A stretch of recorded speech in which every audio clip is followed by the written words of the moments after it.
Everything is negotiable, except overtime.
Testing, testing, testing.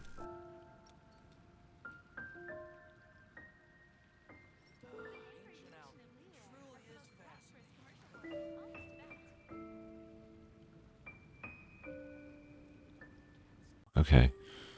What the? Oh, there it is. What the frick? Okay. I don't know why. What? Okay. Oh, wait, did you guys hear me saying testing? That's very weird because I said testing before I switched the input, and OBS said the input was whatever. It works. It's fine. I'm happy. Anyways, hello. I don't need a message melody. Yes, well, I did not watch the Sumeru stream because the live stream is too early. It's usually at like 5 a.m. on Twitch or something stupid, or 6 a.m. I don't know. And I am a stay awake late into the night type of boy, so I don't usually watch them because they're usually not that interesting. Why is Discord closed? Oh my gosh, everything's going wrong. I mean, you know what probably happened? Windows probably forcibly updated me. Yup, that's what happened. That's why all my things are broken on my computer, because Windows forced a Windows update. There we go. Thanks, Microsoft. It was on YouTube literally an hour ago.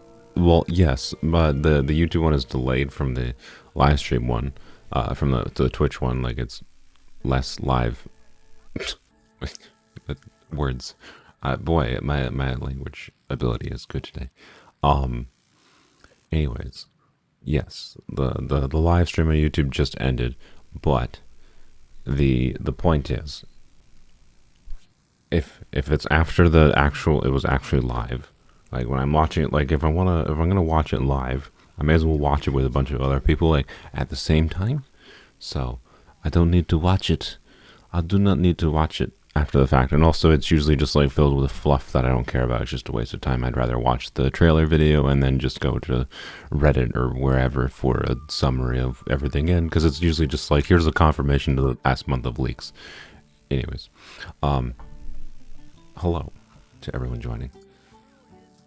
We're not doing much important today. We'll just be discussing, as normal, we'll be discussing things in the future.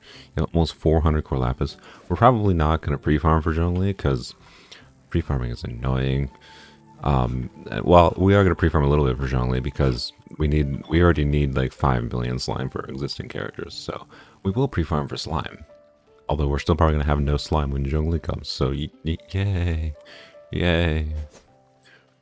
We should actually. Is today Sunday? No, today's Saturday. What I should at least level up beforehand is the second Favonius Lance. Which needs slime. Slime. Why does everything need slime? I should pre-farm at least for this. I want to at least have Zhongli's weapon ready. So, anywho, what's okay? I still didn't have the Discord peoples. Okay, give me a sec.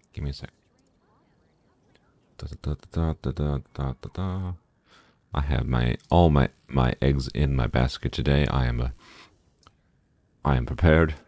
I am ready. Did not procrastinate. I woke up on time today, but then I spent like 30 minutes to an hour looking at stuff for the live stream, and then got distracted by a video my friend sent me from I forgot his name. He's a failed mythbuster. He made a robot for a snake to get their legs back. It was a funny video, but anyways, hello.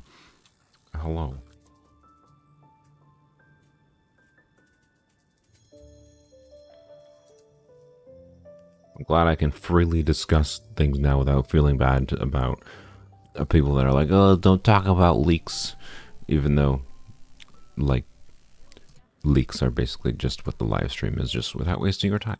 Well, I mean, I guess it does waste time. Anywho, okay.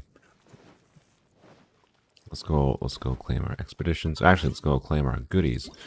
Of course, for those that don't know, there's live stream codes. I'm not going to post them on screen or anything. You can look them up. You're a big boy or girl, or neither boy or girl, whatever your preferred gender pronouns are. You're whatever you want to be in life. But I believe in your ability to Google search or DuckDuckGo or whatever you want. You can find these magical codes yourself and get 300 primo gems. Okay, I believe in you. Anyways, I'm not gonna show the promo codes on screen. Okay, good. You can do that yourself, I believe. Anyhow, I don't know why am I being a butthole today. I have no idea.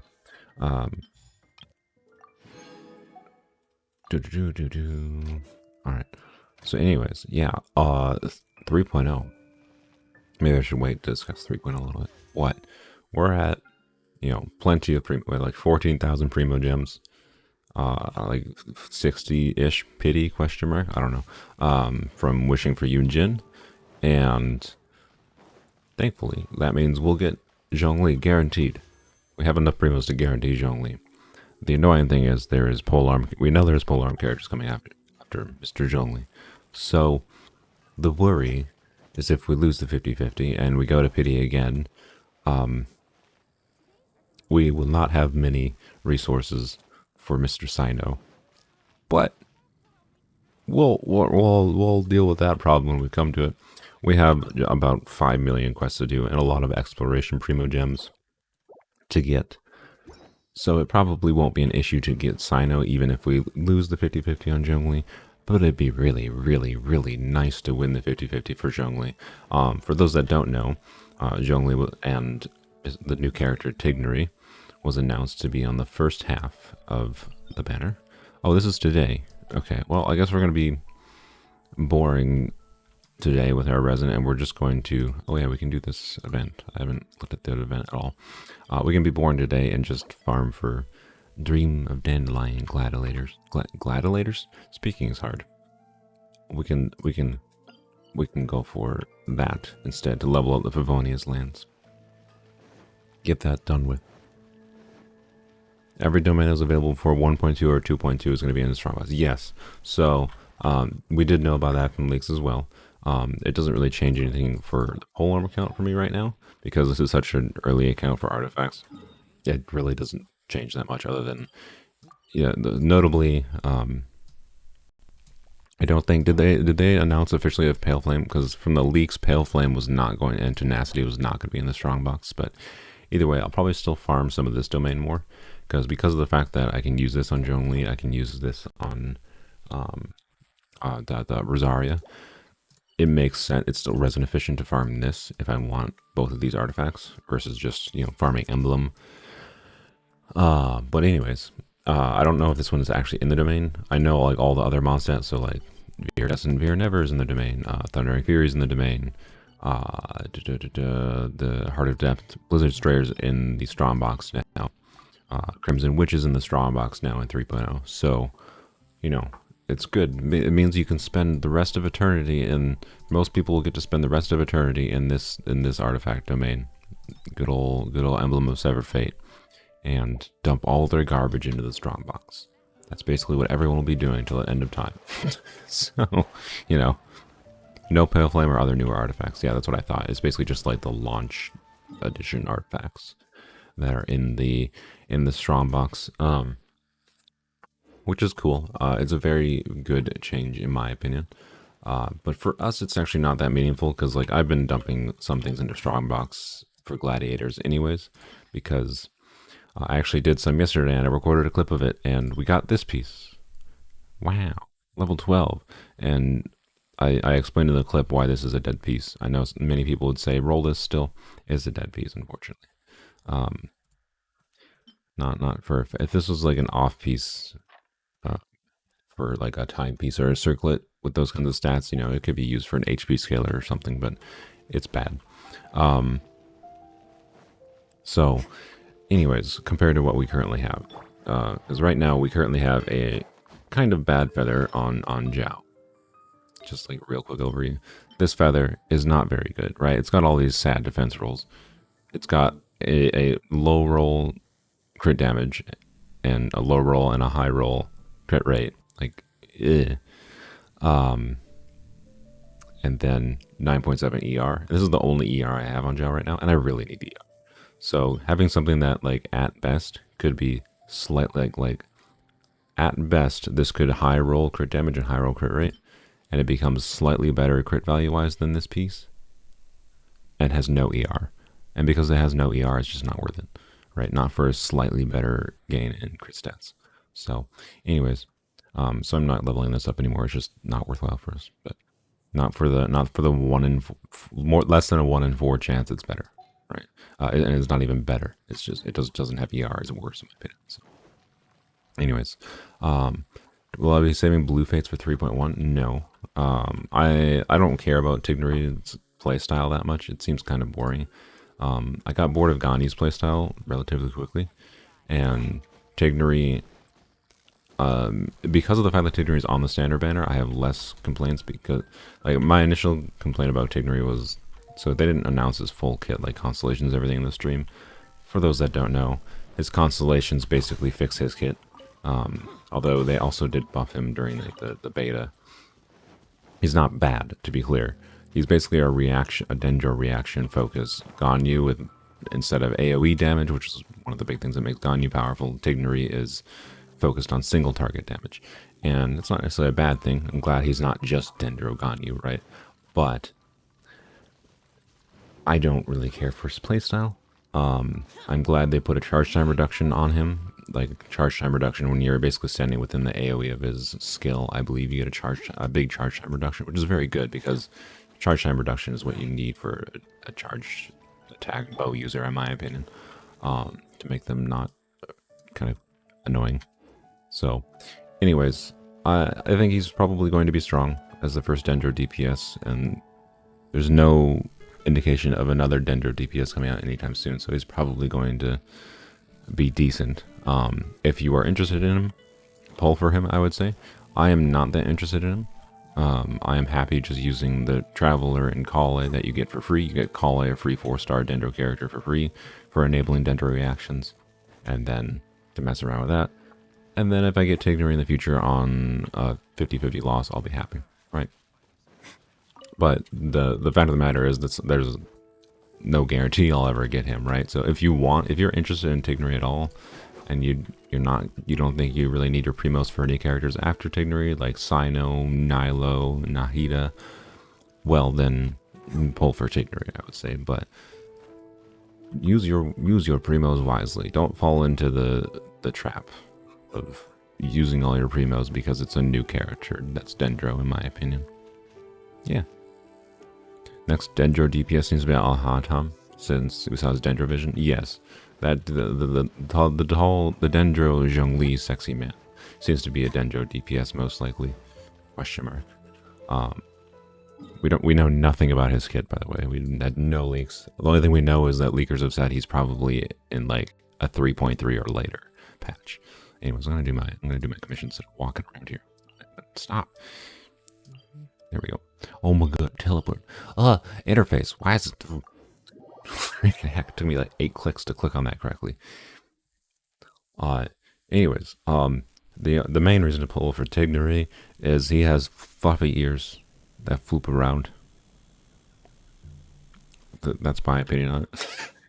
And to appease the like one person in my Discord that keeps telling me to pull for Tighnari, I will do one pull for Tighnari just to satisfy your dream of me pulling for Tighnari. And if I don't get Tighnari, that's that. The game chose to not give me Tighnari.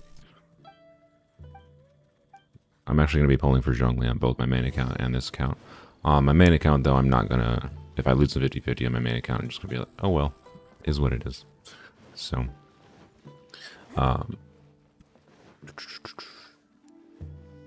don't really need Zhongli on my main account for anything in particular. I just want him mostly for his debuff, his elemental debuff that he applies. He's a good flex slot if you're just trying to like increase one character's damage, particularly an animo character's damage like Hazo.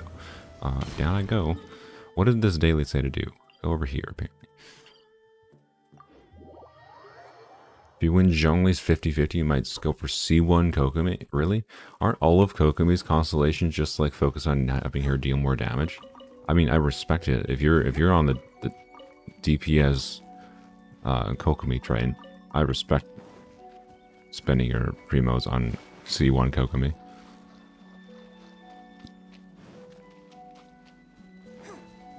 Pull for Tighnari for his idle animation, in which he scratches his own ear. Yeah, exactly. That's the real, the real reason to pull for Tighnari. Let's be real, because you want the ears. You want the ears. That's why you want the ears. That's why you want Tighnari. You want the ears. Just like you want a dog. Let's be real. The only reason anyone buys a dog is to scratch the fluffy ears.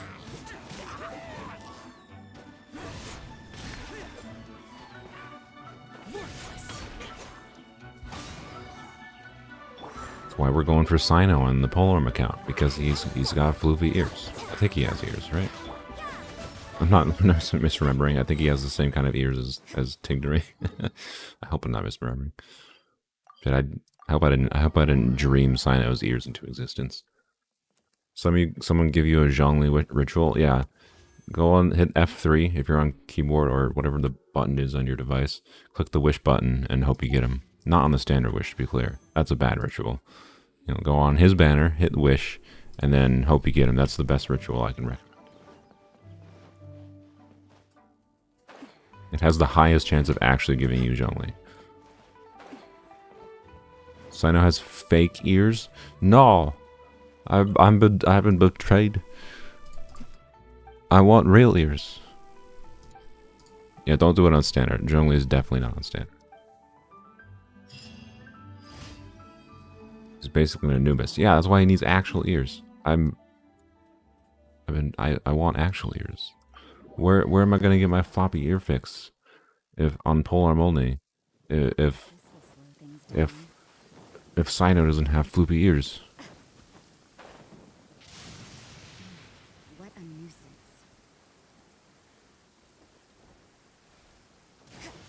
You wished on her? Wait, you wished on who? I missed your comment, Elise. Who did you wish on when... On Shenhe? Oh. Oh, I see. Wait, you're stuck with... You're not stuck with Shenhe. Excuse me. You can never be stuck with that wonderful person who might murder you.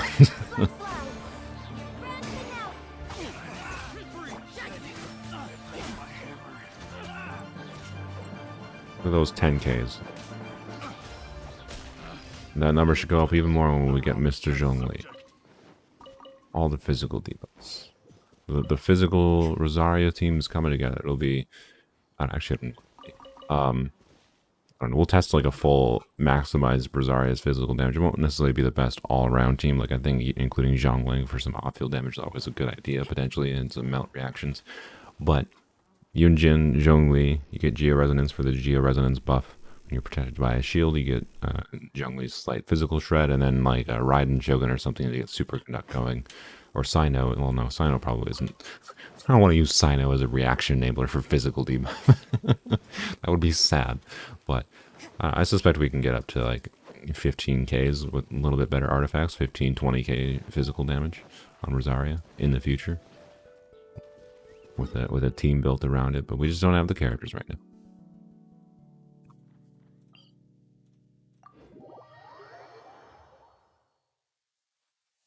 Why do I have Primordial Jadewing Spear on Rosaria, but Deathmatch on Xiao? I apparently need to put a banner across the stream for people that need to keep on asking why I have Jade Spear on Rosaria and Deathmatch on Xiao. So the initial reason I did it, there's a few reasons. The simplest reason, there's this little thing here. I'm gonna do this. Whack. Oh, that's, I don't know. My brain, so I've been playing a little bit of Tower Fantasy with my friends. My brain jumped in the air and I thought I could just attack in midair, like in Tower Fantasy. Nope, can't do that in Genshin. Sad. We're gonna need the Harpastum Gadget, I think. Yeah, the deathmatch animation is definitely one of the reasons, to be completely honest. I use Rosaria a lot around in the overworld, as you can see, because I don't want to like go in Xiao's burst mode, drain his health. I hate this deathmatch animation so much. It bothers the living hell out of me. It's so fucking annoying. I'm sorry.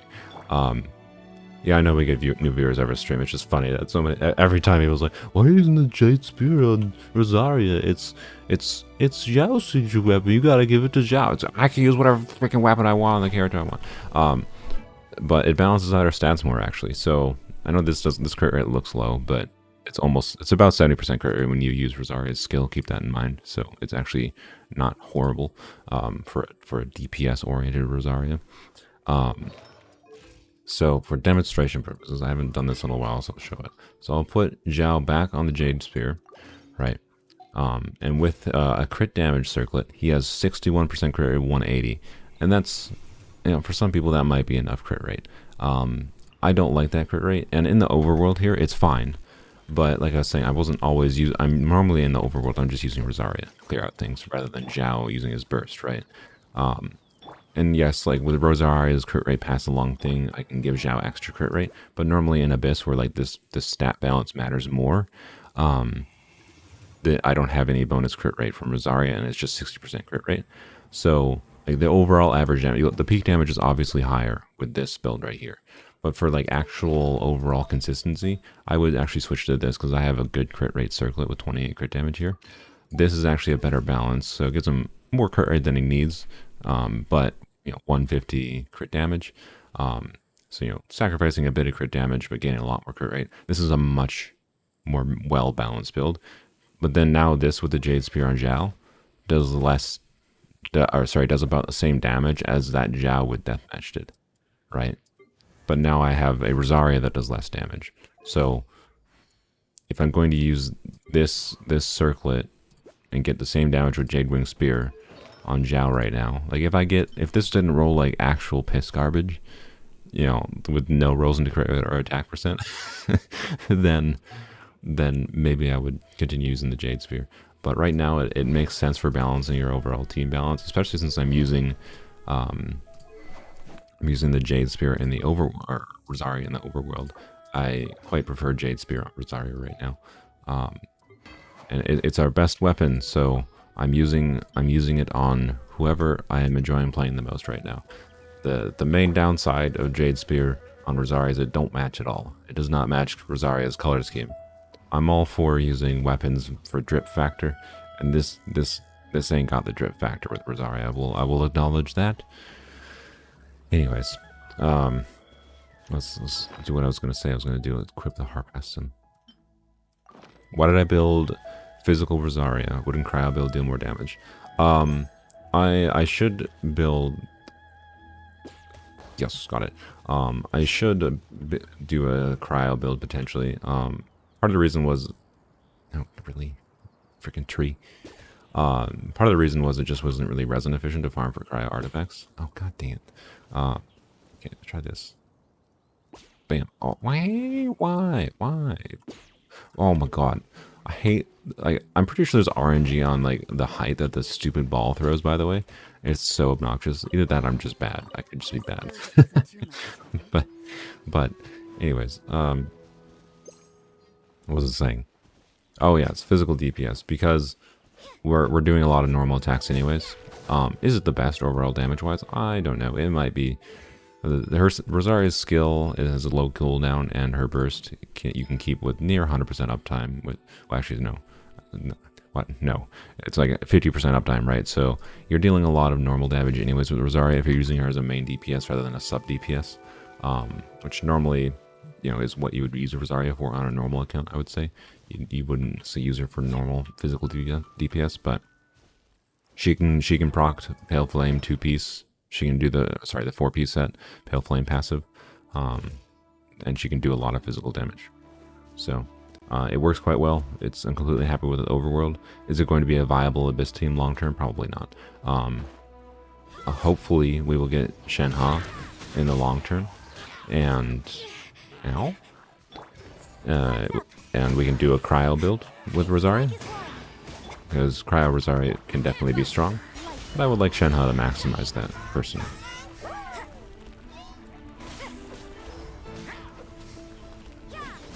Plus, it's an excuse to get Shenhe. Because I want Shenhe. And that's it. I don't think Shenhe is the most valuable character for this account. Oh, really? Like half of an energy short? I didn't really need her burst up anyways, but like, come on. Come on, game.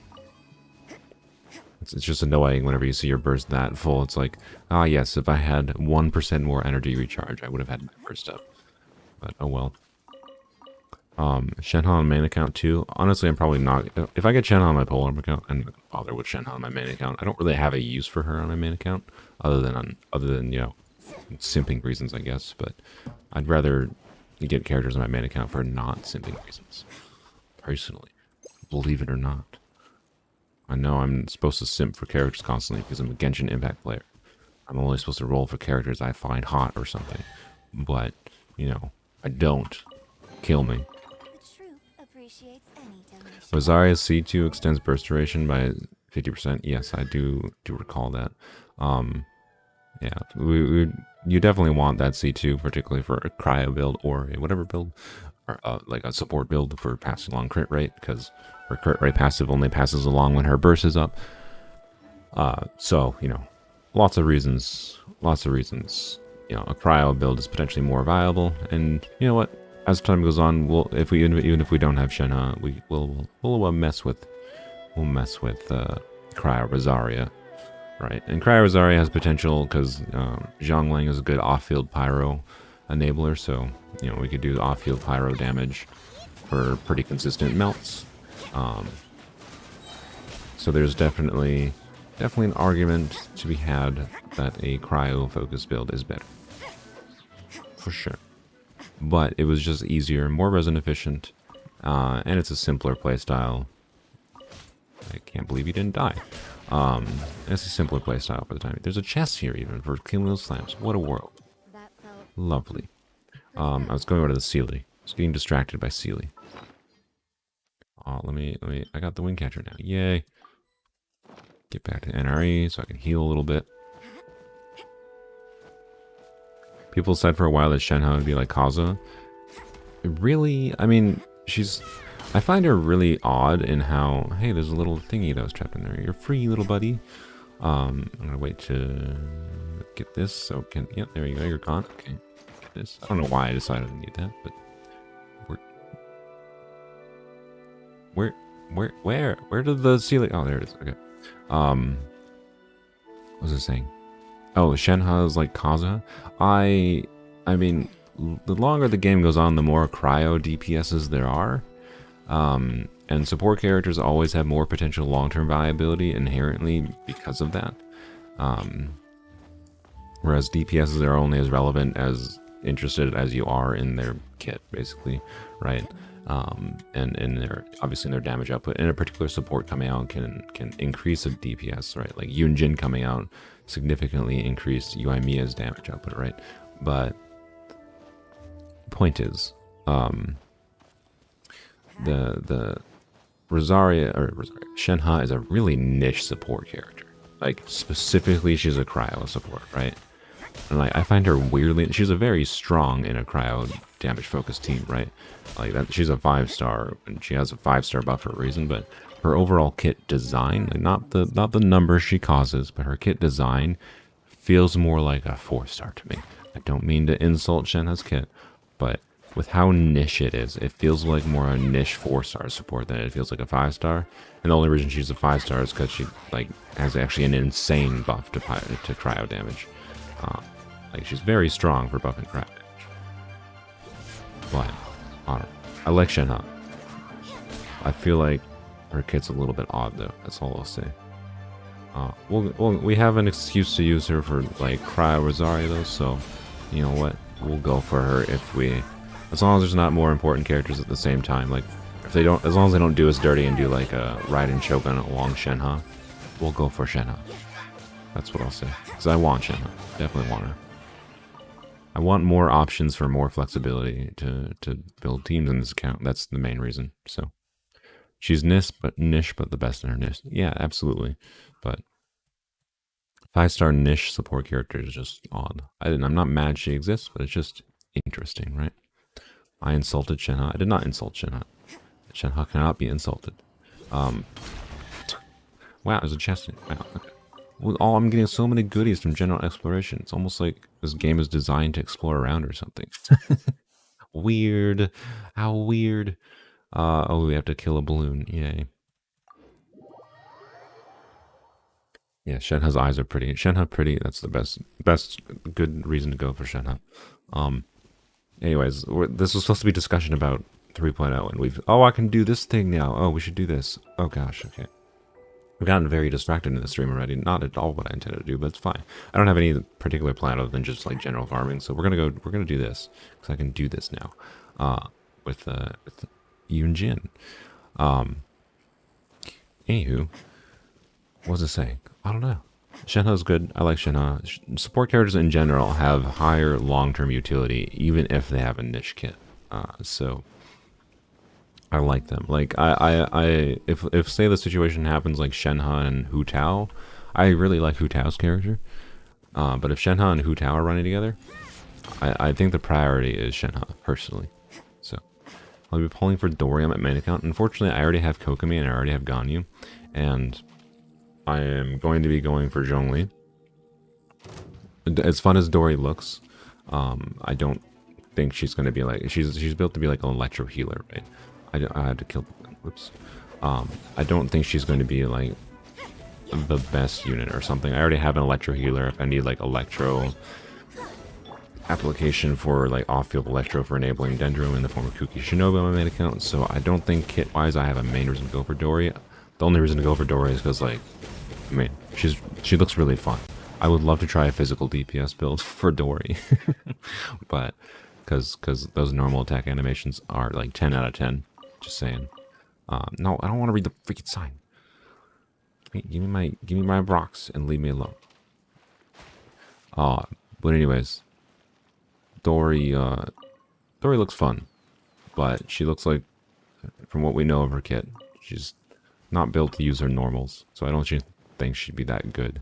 So I'm fine with getting her sometime in the future, rather than risking wishes and getting like a constellation on Kokomi or Ganyu that I just don't need. So, yeah. Am I pre-farming for Zhongli? Maybe I should. I gotta remember. Okay, if I don't remember to come back here, yell at me 100 times in chat to go back to Lingzhu Pass. We're gonna go do domains first, though. Yeah, Dori heals. Dori's mostly an electro healer, it seems to be. So, probably not pre-farming for all of Zhongli's materials, but we're going to be farming for slime anyways, because we need about 1,000 slime anyways. We are kind of pre-farming for Zhongli, because I want to level up the second Favonius Lance here. That is actually my main priority, to level up first for, like, pre-farming for Zhongli wise. I want to level up Favonius Lance. I've explained before why I'm using Favonius Lance and Zhongli. Hopefully it's not obvious. Basically, Xiao has energy recharge problems. It will give more energy recharge to Xiao, actually. Basically, it will help with Xiao's energy problems.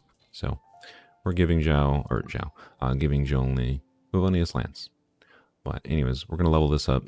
So we're going to farm for this today, since we can.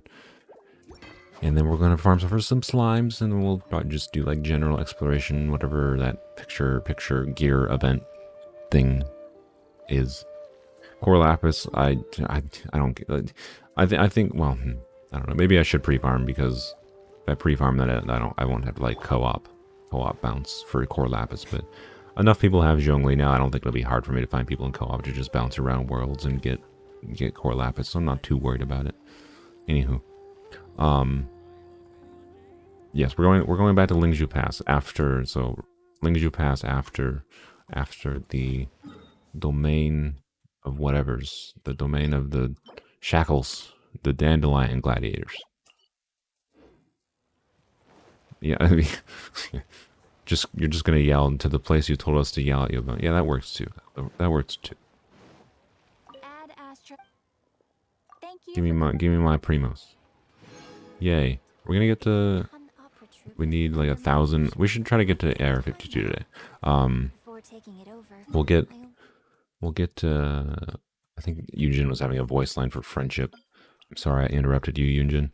I think we'll get 200. So we'll get like 600 from doing this, and then we can do a quest or something to get more AR.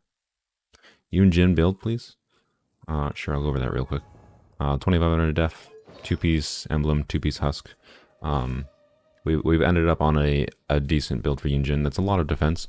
Like 200 of that is coming from flat defense. So level 88 for now because it takes a lot of hero's wits. I'd rather save some of these for Zhongli, right? I would like to level 90 Zhongli since he's an HP. You know, the main thing we care about is HP. So it makes sense to level 90 him. So I actually need quite a bit more. So by the time Zhongli comes out, we might not even have enough hero's wits because of the fact that I level 88 and like 87 Xiao and Rosaria. But we should end up with a surplus of heroes with overtimes anyway, so it's not really a problem. Anywho, Yunjin, 40 crit rate, crit damage is whatever. So she does about 10k damage when her skill hits. 208 recharge. Hi Sam, thanks for joining. So 40 is plenty enough to, especially with her AoE when there's multiple enemies. Plenty enough to trigger Favonius Lance. When there's a single enemy, sometimes because it's an R1 Favonius Lance, I have to, do some normals to trigger Favonius. So Favonius Refinements would definitely be valuable, of course, but that's a lot to ask for. It'll just be like really. We already have two Favonius Lances. I'm already very, very happy that we got lucky and got 2 Favonius Lances. So any extra Favonius Lances in the future are just increasing the utility of our Favonius Lances. So, she has enough crit rate. She has a decent bit of ER. I would really have liked some of my like flat defense rolls on these artifacts. Like this technically has no dead rolls for Yunjin, so this is a pretty okay piece. But would definitely have liked at least like an energy recharge line here, or some of my other lines, like right. This is an off piece, of course. Only reason we have this off piece is because we have this okay onset goblet on husk. This is the main reason we have enough crit rate for Favonius right now. So crit rate, ER, flat def even. It's basically a perfect Yunjin piece. All of our artifacts are like merely okay. Would have liked more energy recharge rolls, but this is the piece we have the highest avenue for improvement. We have no crit rate rolls on here. So the only good roll we have on here that's actually relevant for most of Yunjin's kit is the defense roll. The crit damage isn't bad, but it's definitely not what we need. So, could definitely get a better one of these, but hopefully that'll happen in the future. So that'll probably, we'll get the last little bit of ER we need, I think, from a better circlet in the future. Anyways, let's go farm some thingies. This is the miserable domain, isn't it? Oh god, this is. If you want to join for co-op, feel free. We'll see how this goes with this team. This is the domain for the skill cooldown. Yeah, so you can join my world, Coco. Have fun wandering around. Cannot join. Oh, I have to leave. Okay, never mind. I'll let Coco in. You don't want to fight the bird and mushrooms? They look so cute. Alright, well, you're never going to be able to level up. You should do it, yeah. Someone should do a pacifist. Is there a way to do a pacifist Genshin Impact challenge? Never attack anything? That'd be the most boring.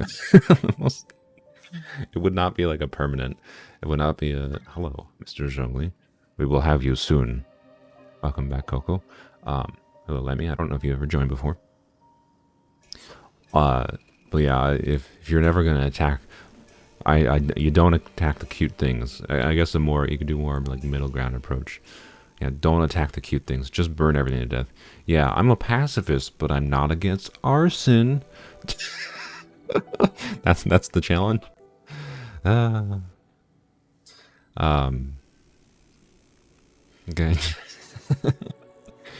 Yeah, it could be a meme video. I wouldn't do that as a permanent challenge, but yeah, it's a Klee main account. Yeah, just only Klee, only bombs, only burn everything to death. Anyhow, yeah, I don't know if letting everything die to fire is exactly pacifism.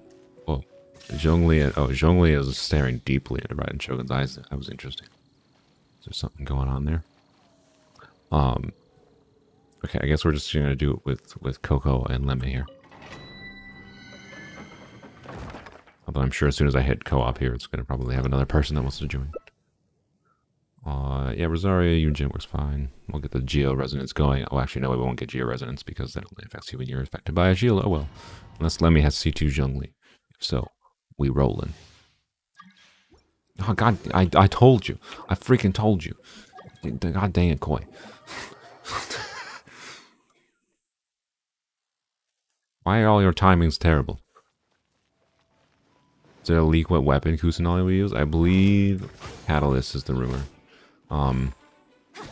I am on the upside. She's if they want to make her good for long-term utility, she's probably going to be a broken support character as normal. I'm very interested to see how they design her in Kusanali's kit. Welcome back. Because they also have a catalyst, the free craftable catalyst that you can get. What, did it not let you in? That's weird. It has energy recharge and EM on it, like an EM scaling passive. Like you lose attack percent, but you gain EM. So Kusanali potentially has a very good free weapon. So that's potentially good, but it really depends on her kit, obviously. So we don't know. She's probably not a DPS, is my guess. What is it? Why is it not letting you in? Why is it not letting Koi in? Koi, I think your device is broken if it's not letting you in. Favonia's Lance. Raiden Shogun. What is going on there? Why don't you have the catch on Raiden Shogun? What are you doing with your Raiden Shogun? Wait, who was it? It was Coco. I love Favonia's Lance, and you know what? It's not the worst thing in the world, to be clear. It's a good support weapon. But Raiden Shogun already like is a massive energy battery for like anyone. I feel like you don't really need Favonius on Raiden Shogun most of the time. It's R4 Favonius. Two-piece, what is going on here? Two-piece Scholar, two-piece Gladiator. 47, you actually have good ratios. You could use more ER. Well, no, you have Favonius. I guess you don't need more ER in this particular build. But you actually have a good amount of crit rate. Like, you have a Favonius build, Raiden Shogun. Like, you're basically only using her as an energy battery, I guess, is my impression. And I respect that. Koi is just never going to let you in, I'm sorry. I shall spare myself the hair and makeup routine today, and happily idle So, my time away. anyways, sorry, Koi. Oh, Koi joined. Wow, it just took 5 tries. Good lord. But Coco, what is going on? What is happening? Why? The catch exists, you know. You can have your energy battery because that's what Raiden Shogun just does in the first place, and you can have Raiden Shogun do big splashy damage.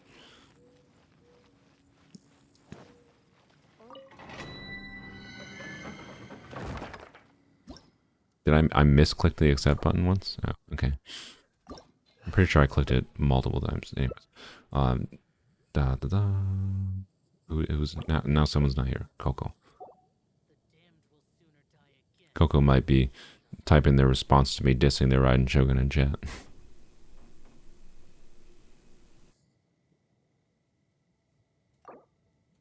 Well, let's try again. This is the co-op experience in Genshin.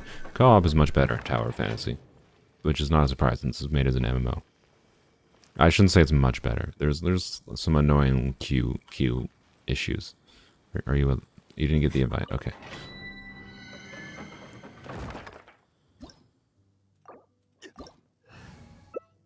I just heard a sound from Lemmy in the background. Zhongli. That was sensual. It's probably what people want me to do in most of my streams. They just want me to make weird sounds. What? Koi, come on. Come on, Koi. Here we go. I've liked Tower Fantasy so far. I've liked it more than I expected. I should, unless you have C2 Zhongli, I'm going to switch to Rosaria. Because we can freeze. I've liked it more than I expected. It's definitely jank and unpolished. It makes me appreciate presumably the level of effort that goes into Genshin. That doesn't mean I'm tolerating like Genshin's predatory gacha mechanics, but at least for free-to-play players, at least initially, Tower Fantasy is much more generous for their pity system and their gacha system. The only worry is it actually seems much harder to get limited characters in Tower Fantasy if you're a free-to-play than it does in Genshin, because the dailies don't give you the currency to get limited pulls. So you're basically just relying on like world exploration events and things in Tower Fantasy. So long term, if like, if it's like Genshin, right, where the meta becomes limited characters, then Tower Fantasy's gacha system could actually be worse. But on initial glance, as a free-to-play, their system is quite generous. Honestly, I think I might, because I plan on staying completely free-to-play on Tower Fantasy. I don't know how long I'll play it for. I'm only really playing it now because my friends really like it. Some of my friends are playing it and enjoying it a lot, so and I'm enjoying playing it with them, but I don't know if I want to, like, play the game daily like Genshin, right? So it has the same systems it's trying to make you try to play daily, right? But anyways, I gotten very lucky, to be clear. I got 3 SSRs before pity already. Sadly did not win the 50-50. I got an early SSR, which is 5-star equivalent in Tower Fantasy, for those that aren't aware. I got an early 5-star in Tower Fantasy on the limited banner. Lost the 50-50, but I got the Diluc boy, and he's fun. So, I'm enjoying Tower Fantasy this far.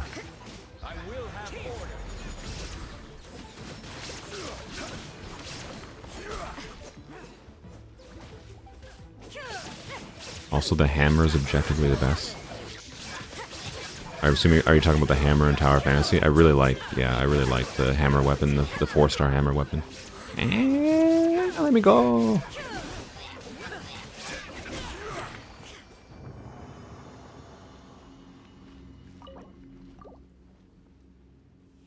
As a beta tester for Tower Fantasy, the standard characters are really, really good. Yeah, that's my impression as well, actually. The standard characters do seem really good. And since there's a lot of 5-stars, right? So one thing that's cool, this is like something I've commented on in that, like, Genshin showed me that gacha can be actually like potentially interesting as a game mechanic for introducing like inherent variance in like what the experience is for different players, right? So like so there's me and 2 of my friends that have been playing Tower Fantasy, right? They've each gotten 1 5-star thus far. They should get another one soon because they're each, I think, around like 60 pity on the standard banner. And of the 5-stars we've gotten, the 5 SSRs, we've gotten 5 different ones, right? And that difference in like what we get to play, based on the inherent randomness of the banner, is something that's actually, I think, a good thing potentially about gacha games, where you can have unique experiences while playing the same game just by chance. And I think that's a cool aspect of it, honestly. And the fact that you are guaranteed to get a 5-star basically right away in Tower Fantasy is really good, especially when there's like 8 or 9 5-stars on the standard banner. Like almost all the 5-stars except for the 1 limited character in the game right now are on standard banner, right? So right now I would argue it might be more worthwhile, honestly, just to put everything into the standard banner personally. I'm going to keep rolling on the limited banner because I'm smoking on the hopium, I think. But on the hopium for the limited character.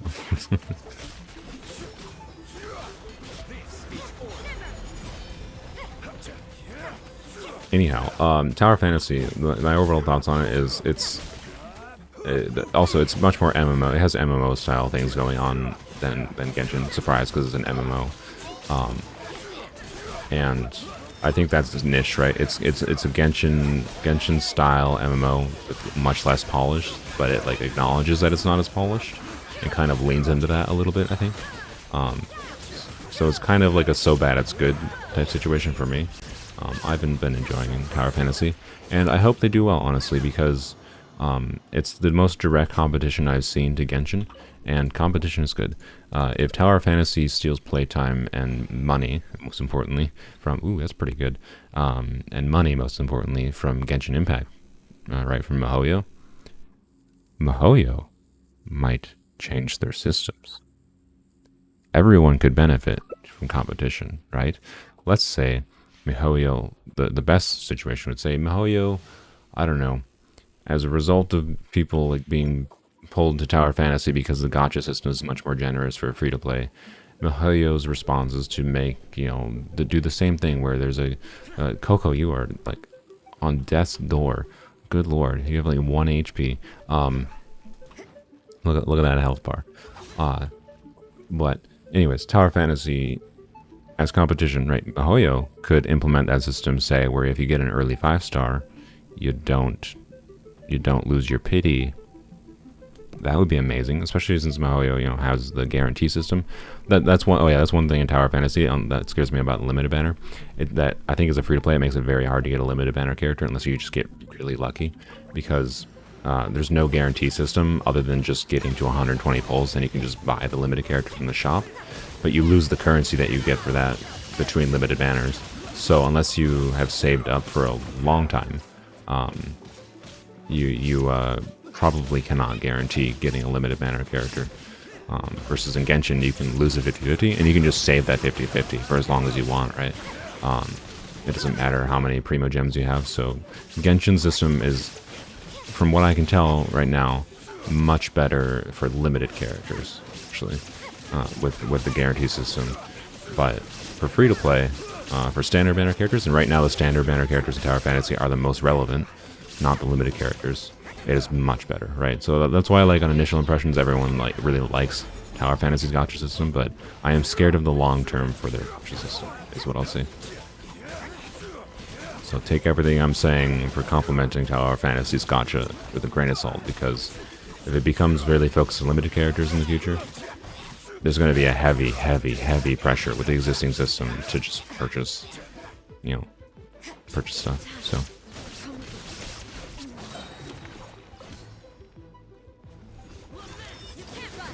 Yeah, I hope people keep playing it. The real test will be of how much will the player base of Tower Fantasy go down in 2 weeks when... Oh, he just dodged my thing. Oh, but he stayed in it. Good. Coco and Koi both died. Wow. Yeah, the real test will be when Sumeru comes out, because I don't know how much of the player base of Tower Fantasy is Genshin Impact players. Probably a good chunk. Since it's come off as a Genshin clone to people in and out of the Genshin community. But yeah, if Tower Fantasy survives past Sumeru, it's the big... Wow, what the frick? This is the best drop I've ever seen from a... I've never gotten 2 golds from a run, and we got 2 whites.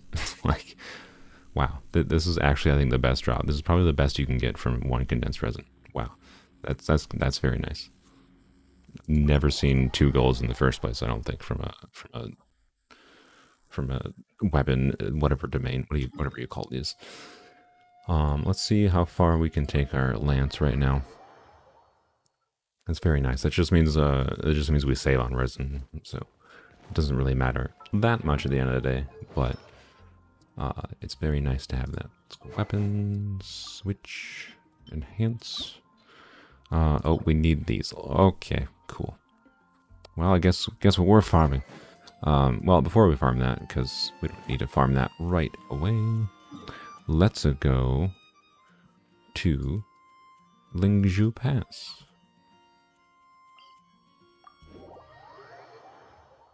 Actually, wait. You know what? You know what I want to do? I want to go. You know what I want to do tomorrow? If I don't know if I'm gonna stream, I'm probably not gonna stream Polearms Only tomorrow.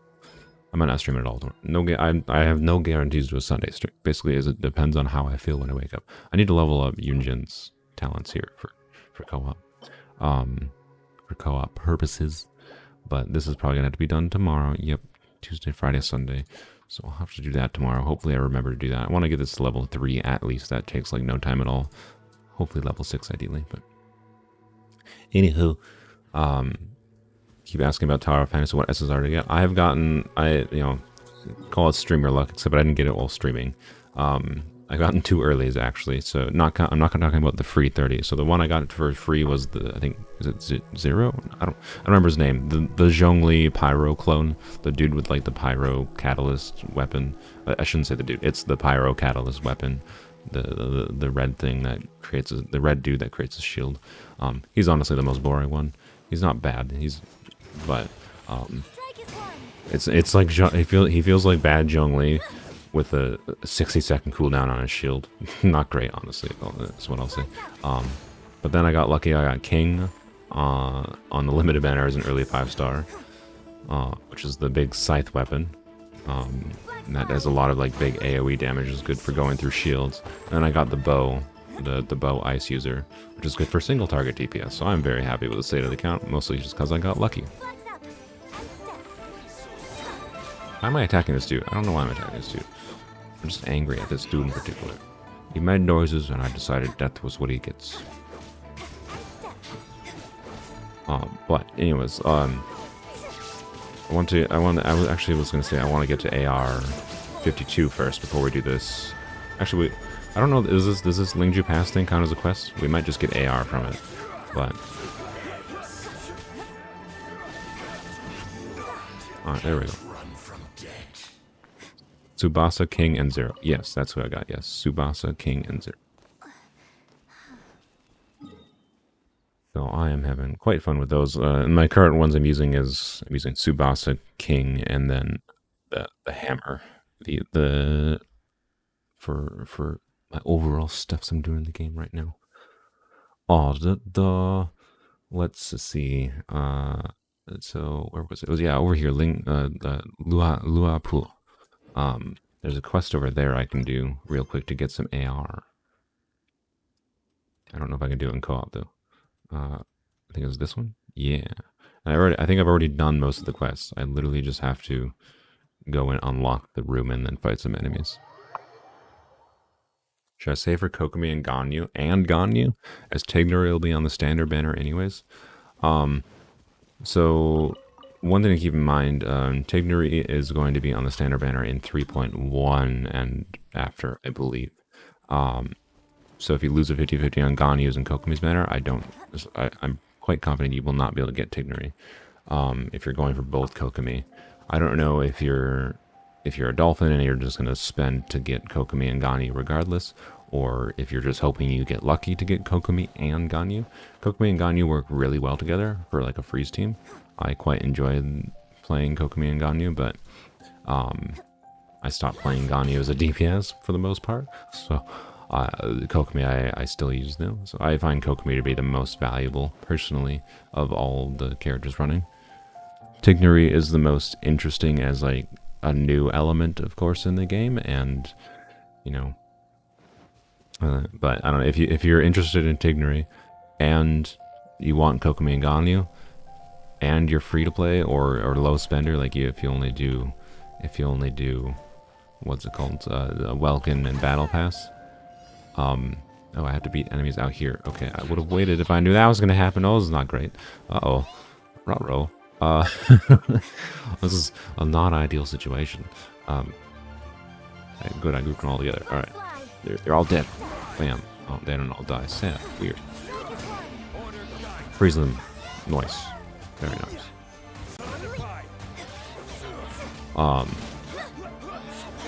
Don't burn me. Ah, bubbles. And schmeck. There we go. Got one of them down.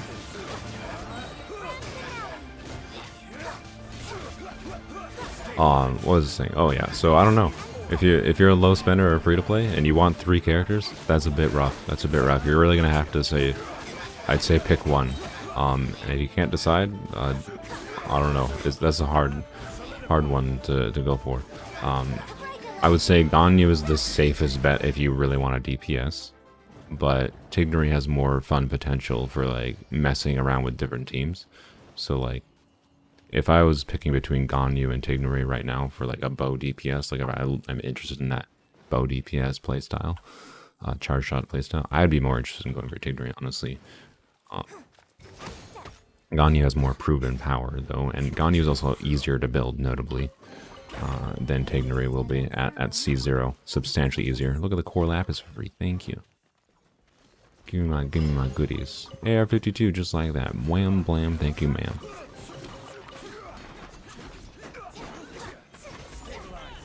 And we got a 4-star artifact for our troubles. Yay, what a world. So let's go claim our rank rewards.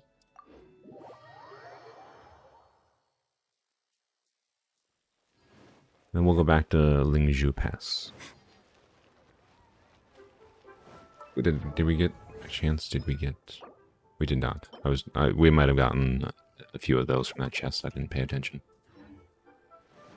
Anyhow, yeah, I don't know. Of Ganyu, Kokomi, and Tighnari, I can't claim my things. Okay, sorry, I'm gonna kick you out of co-op, my friends. You can rejoin if you'd like in a little bit. But we gotta do some wishes. Alright, then never mind. I guess we're stuck in co-op. I'm stuck with all of you. Just Lemmy, Koi, and Coco. They're permanent additions to Polearms Only now. They can never leave. We're here forever. Oh no, never mind. Koi left at their own volition. I'm sorry, Koi.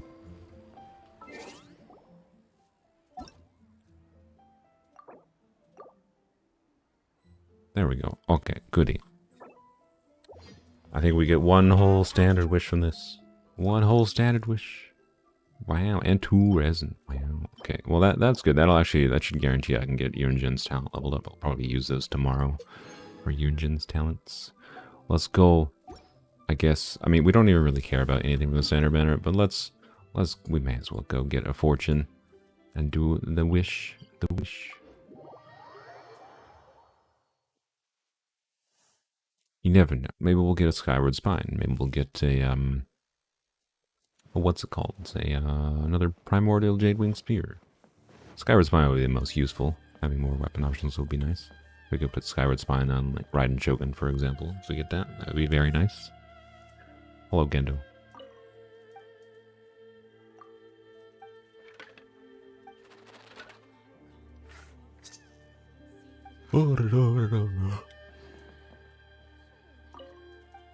There you go. Here's a slip. This is annoyingly tedious to do, by the way. I never do it normally if I'm not on stream. Wrong button. Fortune slip. Read. Good fortune. Yay. Lucky object is a bird egg. Wow. A warm bird egg. Okay, so what does that mean? We're supposed to like fuck some eggs or something? No, we're gonna ignore that part because here. Let's make a standard wish and see if our dreams come true. Dreams are not coming true. Wow, a magic guy. Revolutionary. Truly, truly revolutionary.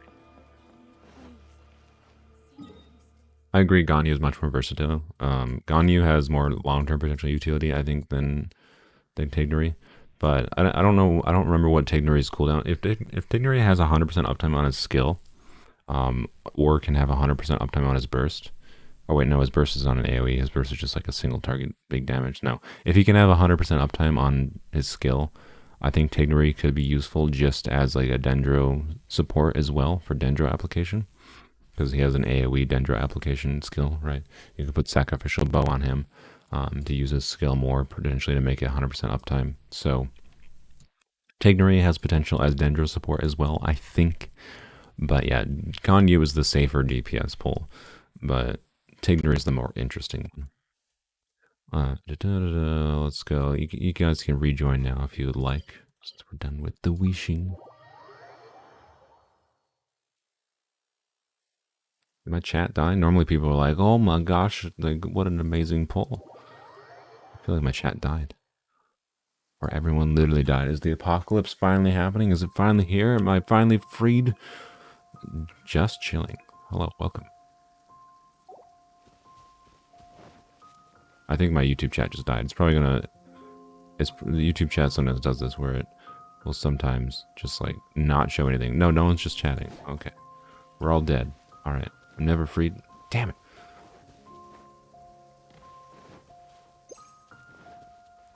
Weed field duration is 8 seconds, cooldown 12 seconds. Okay, that's good. And I'm assuming it hits, I think it has like multiple procs, from what I saw of Tighnari's kit. So a Tighnari with, what am I being targeted by? A Tighnari with Sacrificial Bow can probably easily have 100% uptime on his skill, I imagine.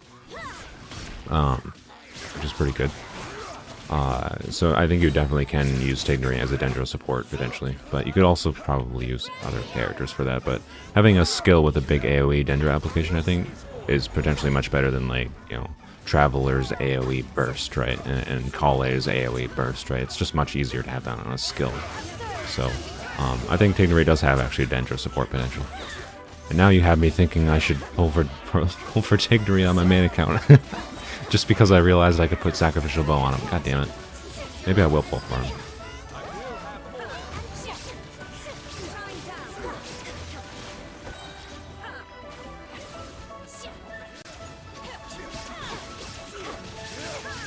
I get Fluffy Ears and a Dendro support, potentially.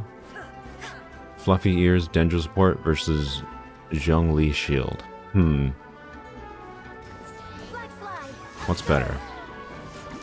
11,600. That was higher than I expected.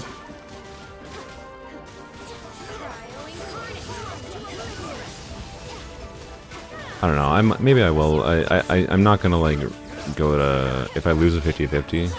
I don't know. I'll decide. I have, you know, a week and a half to decide if I'll go for Tighnari or not. But yeah, just the fact that I realize I have to double check if his skill has multiple hits. That means it's basically guaranteed to proc. It's basically guaranteed to proc sacrificial bow, which, you know, essentially then guarantees you have 100% uptime on his skill. So yeah, and it has an upgrade. It has the confusion, which is basically just a better taunt. It basically seems like a stronger taunt. So his skill. I mean, I always end up pulling characters for the skills, man. Nah, no burst, fuck the bursts, but skills? Damn. I mean, skills are always what sells the character to me. Damn it. I wasn't planning on pulling Tighnari, and now I'm going to pull for Tighnari. God damn. No. Well, I don't know. I mean, he'd be more fun to mess around with, so you know what? I'm probably going to pull for Tighnari now, just because I realize now he can be used as a Dendro support for his skill with Sacrificial Bow, and I can mess around with him as a DPS over time, too. So, you know what? I think I might pull for him, but it's probably just going to be a situation of if I win the 50-50, I win the 50-50, and if I don't, oh well, sad, right? That's probably what I'll leave it at, I think, for Tighnari. Because if I lose the 50-50, I'd rather just save the guarantee for someone else in the future.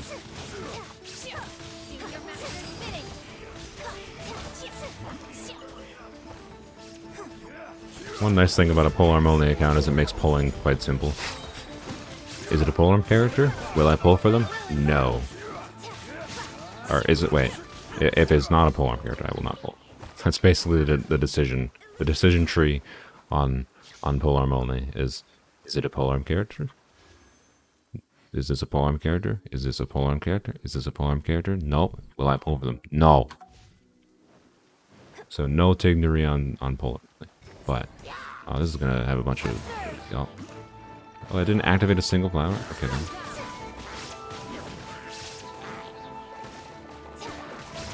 Ow. Ow. You'd probably pull for her Tighnari if Kokomi wasn't second half. So Kale and Dendro Traveler will do for now. Yeah. Kokomi, I already have Kokomi and Ganyu.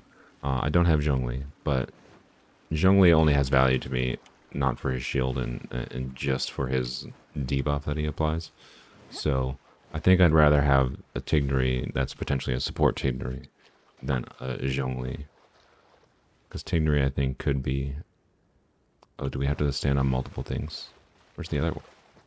Oh yeah, you're supposed to use Geo. Oh, I'm glad we're in co-op for this, because I would not have Geo Traveler to do this. So thank you, my friends. Thank you, my friends, for solving this for me. Will I pull on Mika? I mean, if Mika's a polearm, then probably yes. We don't know what Mika's kit is, so on my main account, it depends. I don't know. Let's go get this one first before we fight the wizard.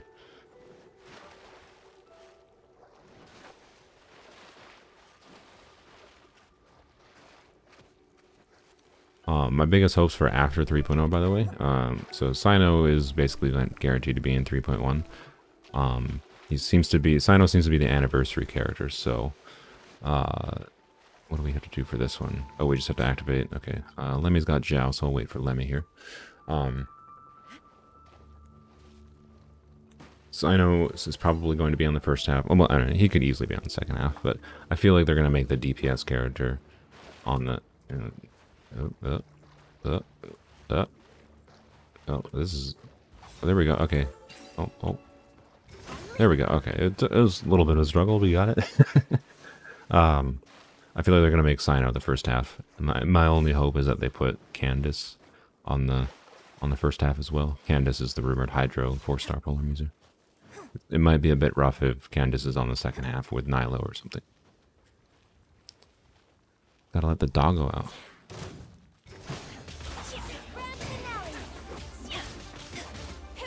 Have fun with your doggo, Sam.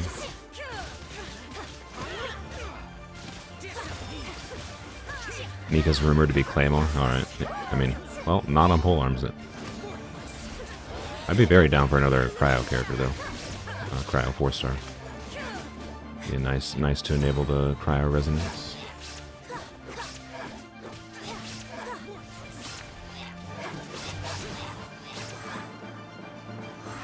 On my main account, I don't know. Claymores are a hard sell for me. The main Claymore character I'm interested in on my main account, potentially in the future, is, of course, Deya. I don't know how to say her name. Because, I mean, look at her. Like, come on. But it depends on her kit. Claymore characters are a harder sell for me, because Mahoyo's Claymore design is generally just like... Claymores be big and swing. Like, good design, Mahoyo. Just saying. I'm sorry. Most of the Claymore characters are kind of boring design. The most interesting one is Eula, which is only interesting because she can get her massive nukes. Why is this so annoying? Good lord. I feel like Zhongli. Do you want to have Zhongli? Yeah, use your pellet, please. So, oh, yeah, ice works too. Thank you.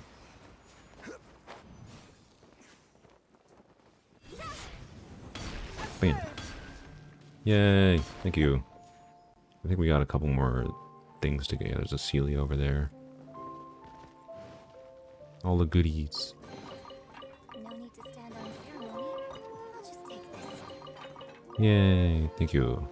Oh, we got a chest right here. Gotta find the torches. Okay, let's switch to Zhongli, I suppose.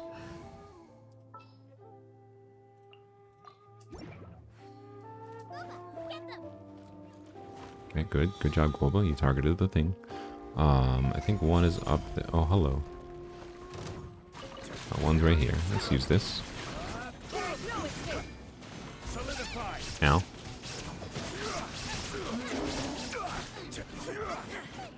Okay. Oh, you dead. Whoops.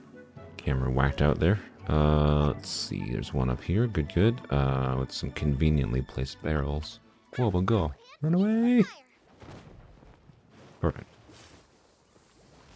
And I think the last one's over there somewhere. There's a Sealy here, though, isn't there? Yes, let's get this Sealy while we're at it.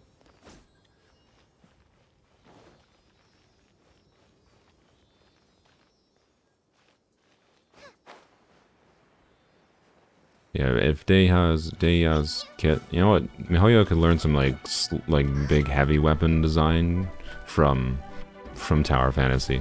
I've used two like heavy weapons, or what feel like visually seem like Claymore equivalents at least, and in the form of King's Scythe.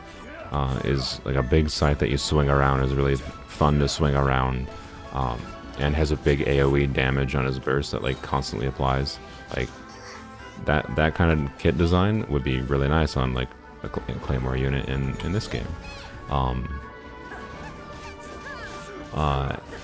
So yeah, her kit's gotta be like interesting to play if she's a DPS and have potential utility outside of just DPS for me to be completely sold on Daeha's kit. If it's just like Diluc but stronger, she might be a pass for me. We'll see. We'll see. I have hope. I have hope they won't screw her up.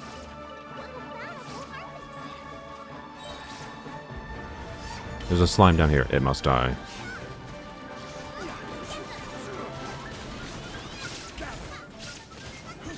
Daeha has 2 lead kits so far, and she looks cool with both.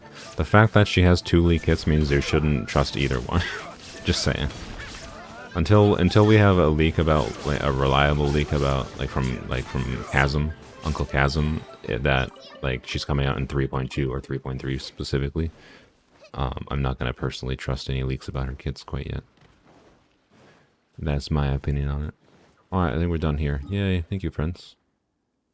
Okay, and delete this thingy here. Yay. There's more exploration we could do in Liyue, of course, today, but I think we're gonna go on to the most exciting part of the stream. We're gonna go kill some slimes. Actually, no, we're gonna go kill some... let's go kill some ruin guards first.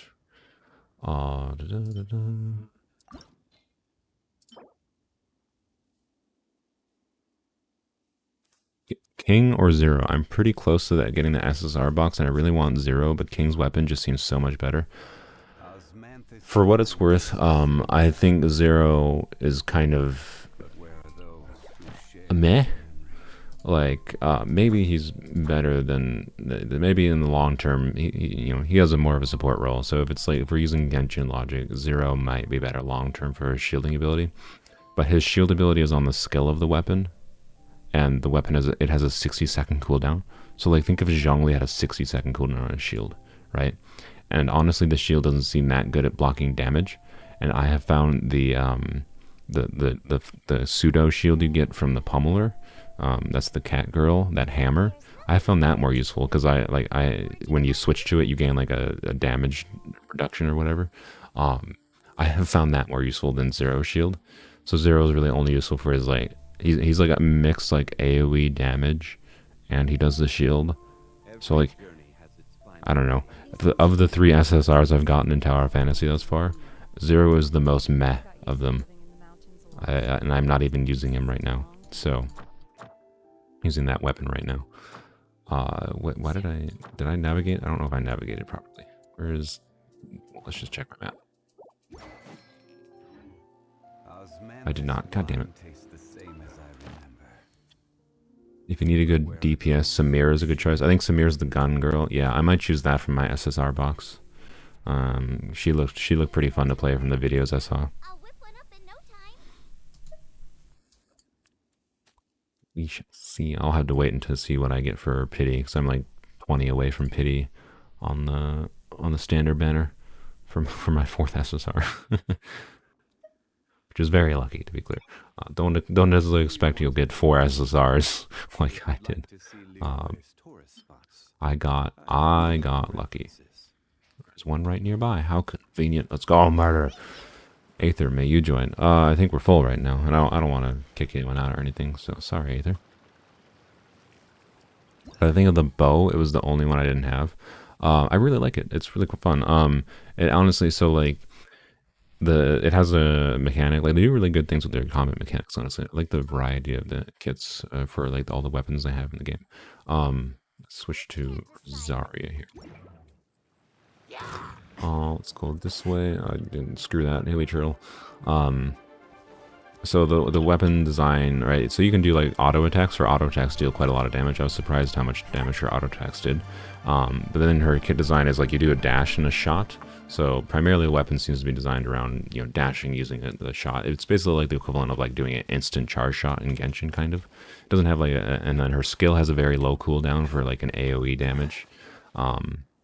on the skill, and then the burst is basically just Amber Burst, which is lowering her discharge. Sorry, not the burst.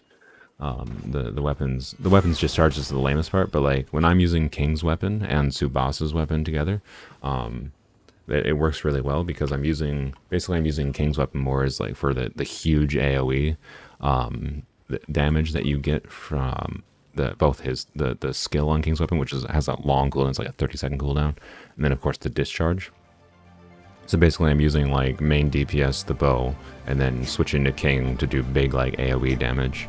So I really like Tsubasa. Tsubasa is the ice bow in Tower Fantasy. So if you don't have that one, I think you'd probably be happy with it, is what I would say. But it depends on what your other things are. I haven't seen all of the kits of all the standard 5-stars, so I'm not the authority on recommending that. But of the 3 I have, it's my favorite one so far, I would say. But Samir looked really cool and kind of fun to play. And I don't have like a Volt. She looked like a Volt DPS, and I would like more DPS options. So Samir looks like one I might choose from the SSR box when I get to that. So yeah, I'm actually with the SSR box and now the next pity at the standard banner pity. Like I'm a free-to-play player, and I'll have 5 SSRs. So 5 SR, right? Which is a little bit lucky, but if I didn't get lucky, that would be 3 SSRs. So you, in a very short time frame in Tower Fantasy, you can get the equivalent of 3 5-stars, and that's really good. Like that's what I was talking about, where it's like really free-to-play friendly, at least at the start here. So, and I think that's a very good thing, particularly when there's so few 4-stars in the game. It's a good thing that you can get so many of the 5-stars easily, quickly for free. And and notably, by the way, because of their system for like the currency you get for 5-stars, you can, once you get to 120 pulls, you can just buy a duplicate of your standard banner 5-star. So you can buy like a constellation. So like I might buy like a constellation for the bow, for example, or you can buy a constellation for like I might buy I'm not sure if I'll buy a constellation for the bow, or I'll buy a constellation for like Zero, because Zero might become more useful to me when I have his constellation, because the constellation for Zero gives you healing on as well as a shield. So it's like C6 Zhongli. But I don't know. I haven't decided what I'll do with that yet. But it's cool. It's a for the standard banner. The standard banner seems very generous. Like the whole game seems right now designed around the standard banner in particular, and the limited banner seems kind of brutal. But right now, it's pretty good.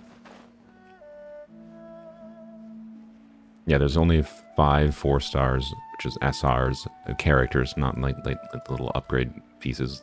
And then yeah, 10 5-star characters. 1 is on the limited banner, so there's 9 5-star standard banner characters basically. Why did I go to this? This is not what I meant to attack, but I guess I'm attacking it. Huma is the best SSR though. The shield axe is OP. I have not seen Huma at all. Once I get to the SSR box, I'll probably look up all the ones that I haven't seen.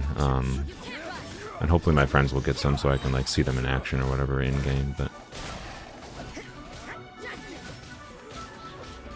only one I've seen that I'm definitely interested in potentially is Samir. It's just another DPS option, but we shall see. We shall see. I think if I had not gotten King, I got like Nemesis on the limited banner with my lucky early. So if I didn't lose the 50-50, I would have definitely gone for Samir, because Samir I believe is just a electric DPS, and Nemesis seems to be a healer that's also focused on buffing your electric DPS. So, but I didn't get her, so I didn't get Nemesis limited banner. So I don't know. We'll see. We'll see. Yeah, apparently this turned into a Tower of Fantasy podcast. I'm sorry. This went from discussing a little bit about Genshin 3.0 to talking about Tower Fantasy. Sorry. I'm more interested in the game. I'm learning about a lot right now. I look forward to Sumeru, but like I've actually kind of already talked about Sumeru 100 different times over the past 2 months.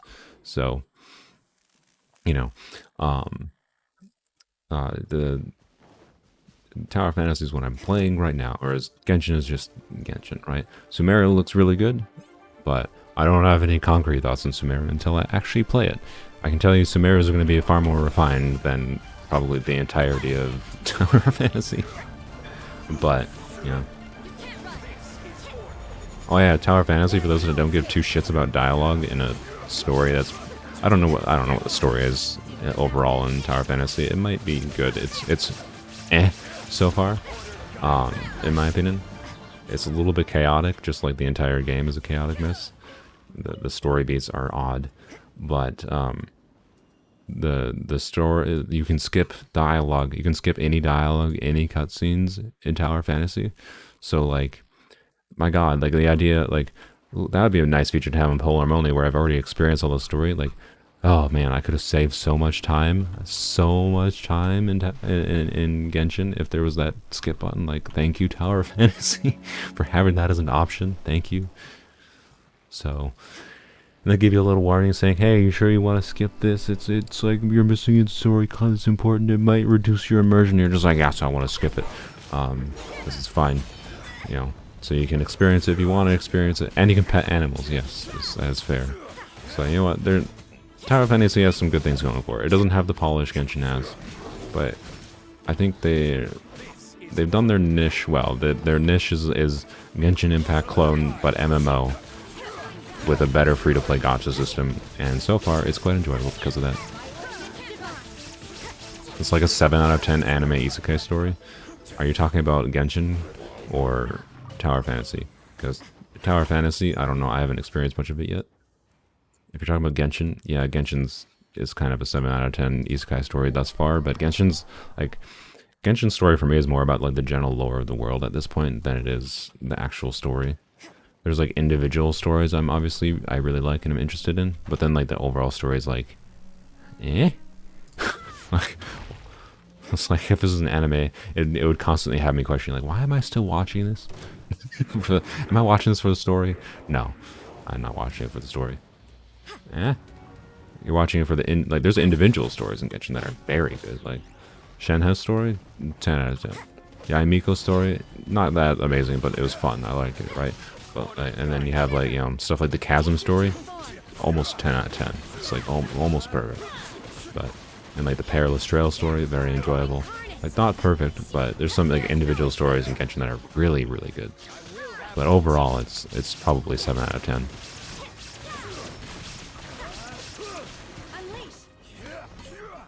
Which Genshin will give you a, have you played this game before? And if you have yes, then you can skip dialogue. Yeah, like miHoYo knows, and they absolutely encourage people making multiple accounts because it increases their ability to get money out of you. Like I'm spending more money on Genshin because of the fact I have multiple accounts. Like, good God, the very least they could do is just give some quality of life so I can skip shit that I've already experienced. It like the reason it's so stupid for them not to do it because it makes me feel more burned out in Genshin. Like I still haven't done Heizo's like hangout or like Kazuha's story quest because like I got so burned out on story from having to do story content twice on this account, and I'm gonna have to do the same thing for Sumeru. Like, it just makes me like want to like go into Genshin and do the main stuff rather than the story, even though like I really enjoy the individual stories, right?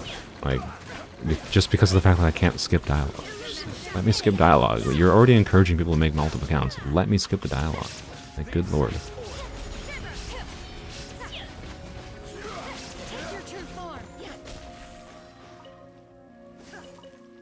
Yeah, I've been meaning to do Heizo's Hangout as well, mostly because I've heard good things about it. It's apparently long, but fun.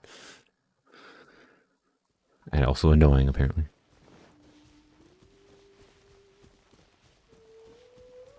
One sec, I don't know if I have this right. Soul is pulling for Tighnari, or people saying that because he's on standard banner 3.0.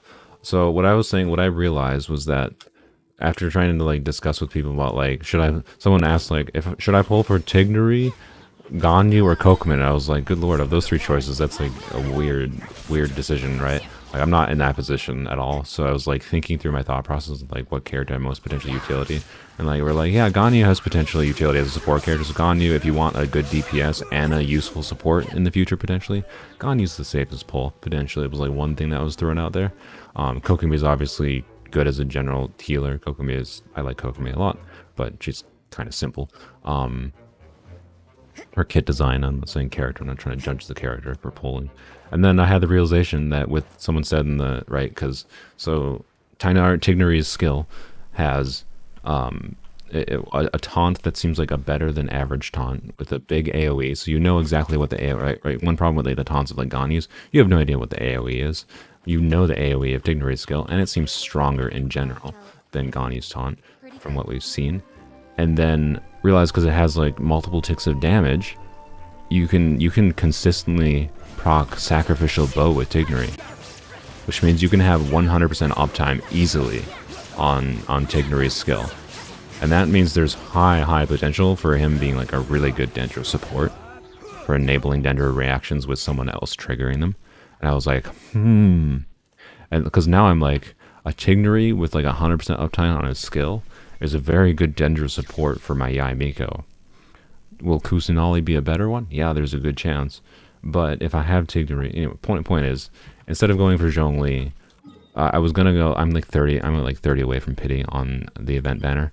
I have a 50-50. So basically, yes, I'm probably at this point. I think because I realized the utility of Tighnari's skill as a Dendro application.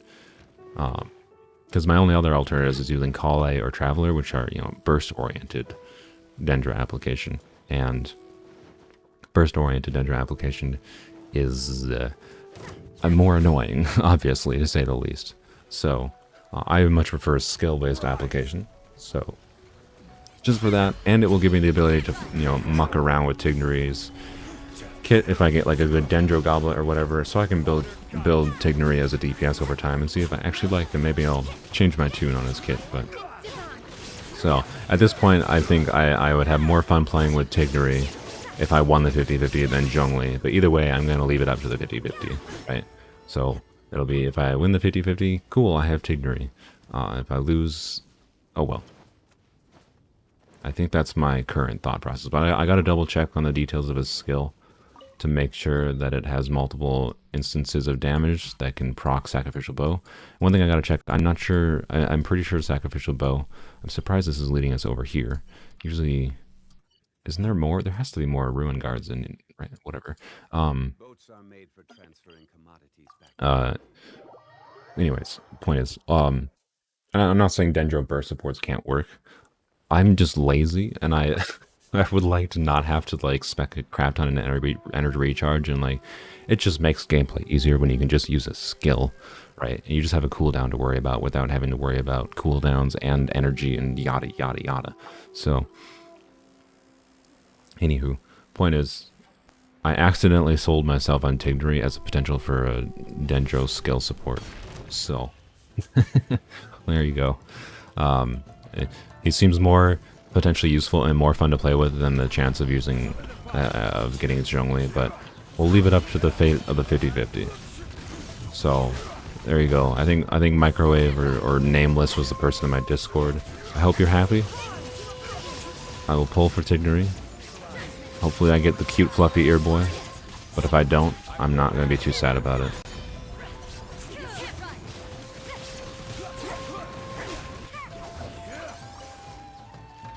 Oh, hello. Do the smaller Ruin robots count? If you're talking about this one, no they don't. They have their own drops. They're different for some reason. I think Microwave was doing it. Yeah, I think it was Microwave and I thought I saw Nameless, but yeah. It's, congrats. You sold me on the Tighnari. But it's still going to be up to the 50-50. I'm not going all in for Tighnari. Maybe I will, I don't know. It's always possible after I see, like, people, like, someone posts, like, 100k damage on a reaction or something. Right? If someone posts Tighnari with Yae Miko and it, like, shows Yae Miko's damage being doubled or something with Tighnari, I'd be like, oh. then I might. Because, look, anything that buffs Yae Miko, I'm all in for. We should go get the Oculus over here. If Yae Miko gets stronger from Tighnari, I like Tighnari. Yae Miko and Tighnari seem like a decent team for the Dendro reaction. Like, oh no, I fumbled it. I fumbled it. No, but yeah, the aggravate reaction. I think it's called aggravate. I don't remember. The Electro-Dendro reaction. Usually you'd be using Yae Miko. Normally I think Tighnari would be your main DPS, and Yae Miko would be applying Electro, and you'd be dealing most of your on-field damage would be coming from Tighnari. But if Tighnari himself straight buffs Yae Miko's damage a lot, I'm much more interested. But I'm not sure how much he will. Anywho, we'll see. Hopefully I get him, but I'm not going to be too sad if I don't.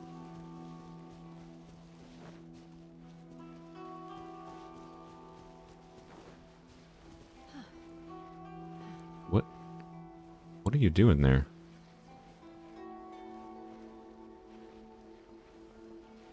What do you call this? Is this just like cliff twerking? Is there a name for this?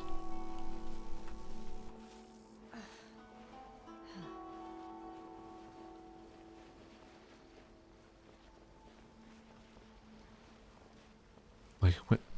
All the world holds. Shine down. All right then.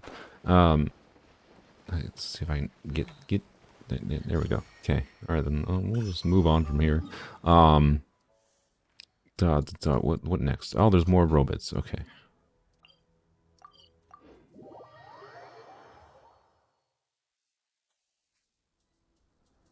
Oh, it's time. The bots are finally here. I think Sam's here. I'll let Sam take care of it. If Sam doesn't get it, and I'll nuke the bot to oblivion.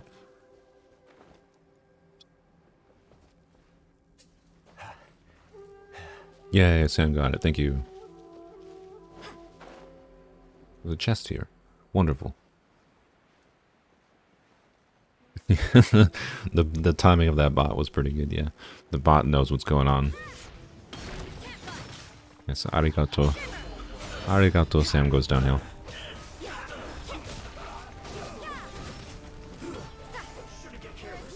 This little... I regret saying... don't you dare clip me saying arigato. It feels a little cringe to say thank you in Japanese. I just saw the comments, I saw the chat, and I said arigato. And I was like, I'll say that. It seems fun. And then I'm like, no, it's kind of cringy just to use Japanese words randomly as an English speaker. I don't know. That's my opinion on it. It's not bad, to be clear. You can do whatever you want, speak however you want, but it feels cringy to me. Anyhow. Maybe it's not. Maybe, I don't know. Tell me if I'm wrong. Is it cringy to randomly say arigato instead of saying thank you? Oh, someone just died. Oh, Shenhe died. No, not Shenhe. Nothing is cringy. Cringe doesn't exist. That's fair. Yeah.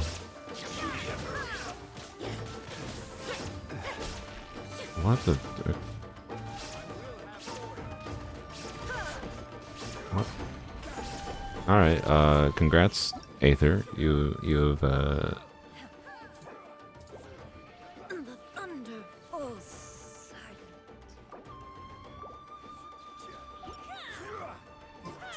Alright then. Yeah, the only thing that's cringy is that chat message. Yeah, you're definitely correct. I apologize if that person is watching. If Aether, if you're watching, if that was meant as a joke, sorry. That joke is ban-worthy, is unfriend-worthy. That was not me messing around joke. Don't send me messages like that. So, I know I've like unfriended people before as a joke because like the friends list on Genshin doesn't really matter. But like, don't send me messages like that. That's not cool. So, that should be obvious. I'm sorry. So, yeah, that's how to get yourself not on the friends list as quick as possible. They've been on my friends list for a while, and they occasionally message me nice messages. So they might have meant that as a joke, but sorry, I'm not gonna give any like second chances or anything. So, yeah, that was cringy.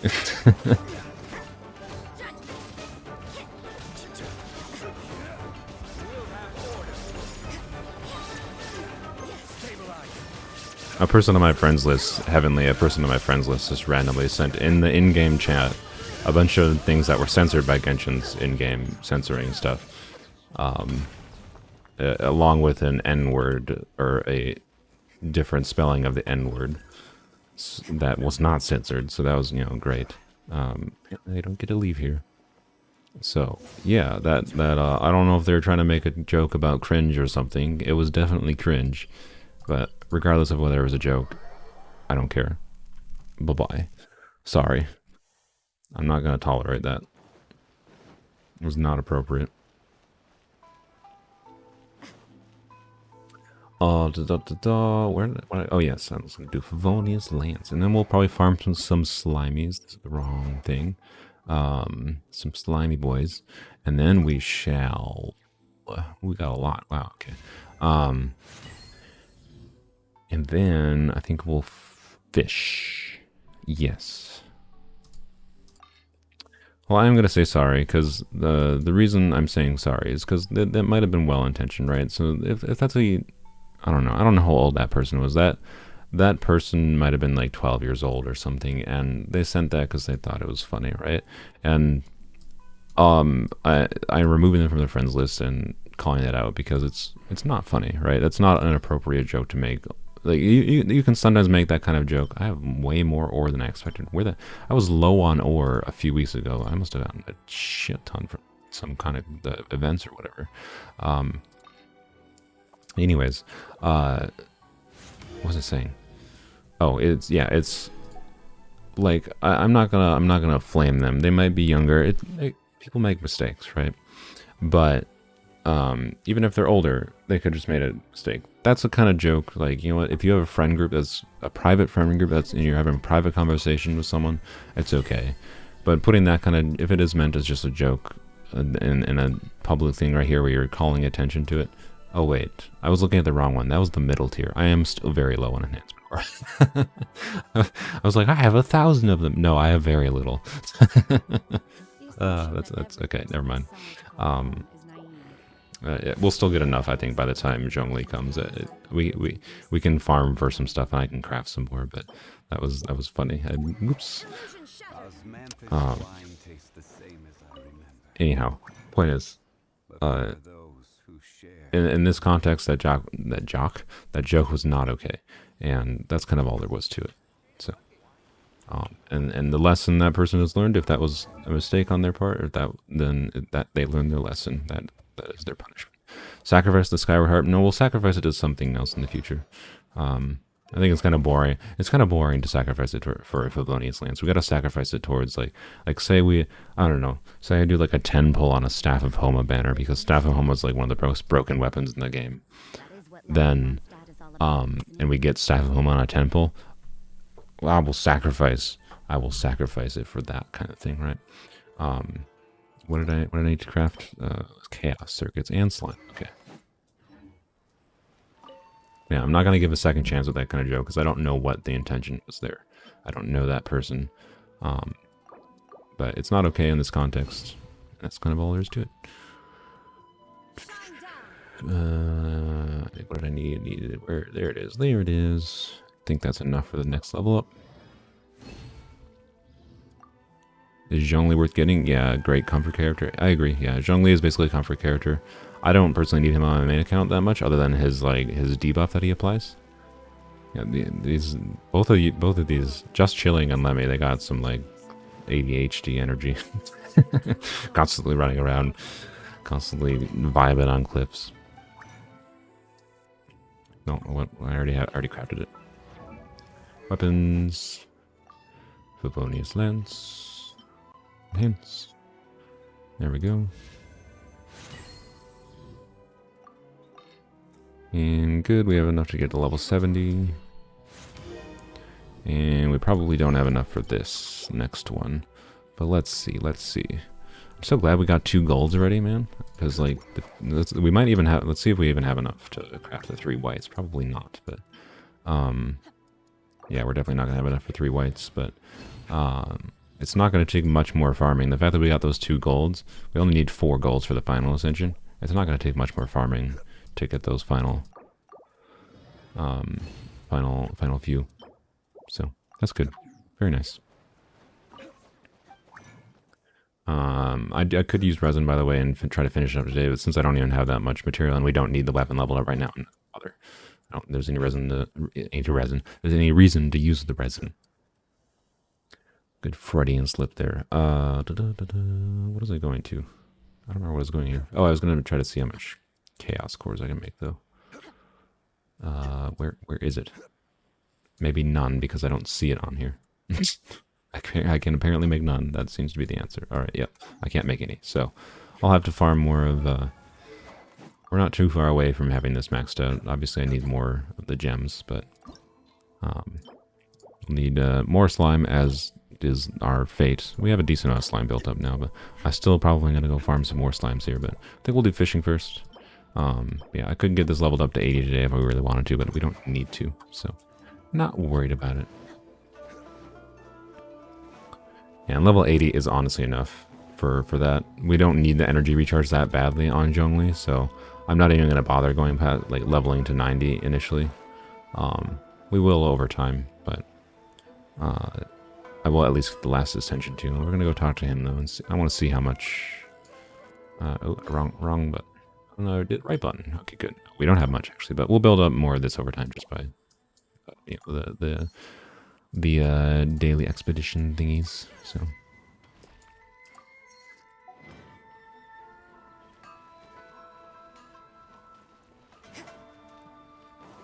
When an Al-Haitham comes out, I will be spending big money. You saying you and I? Are you trying to conscript me into your whale tendencies, Miss Sam?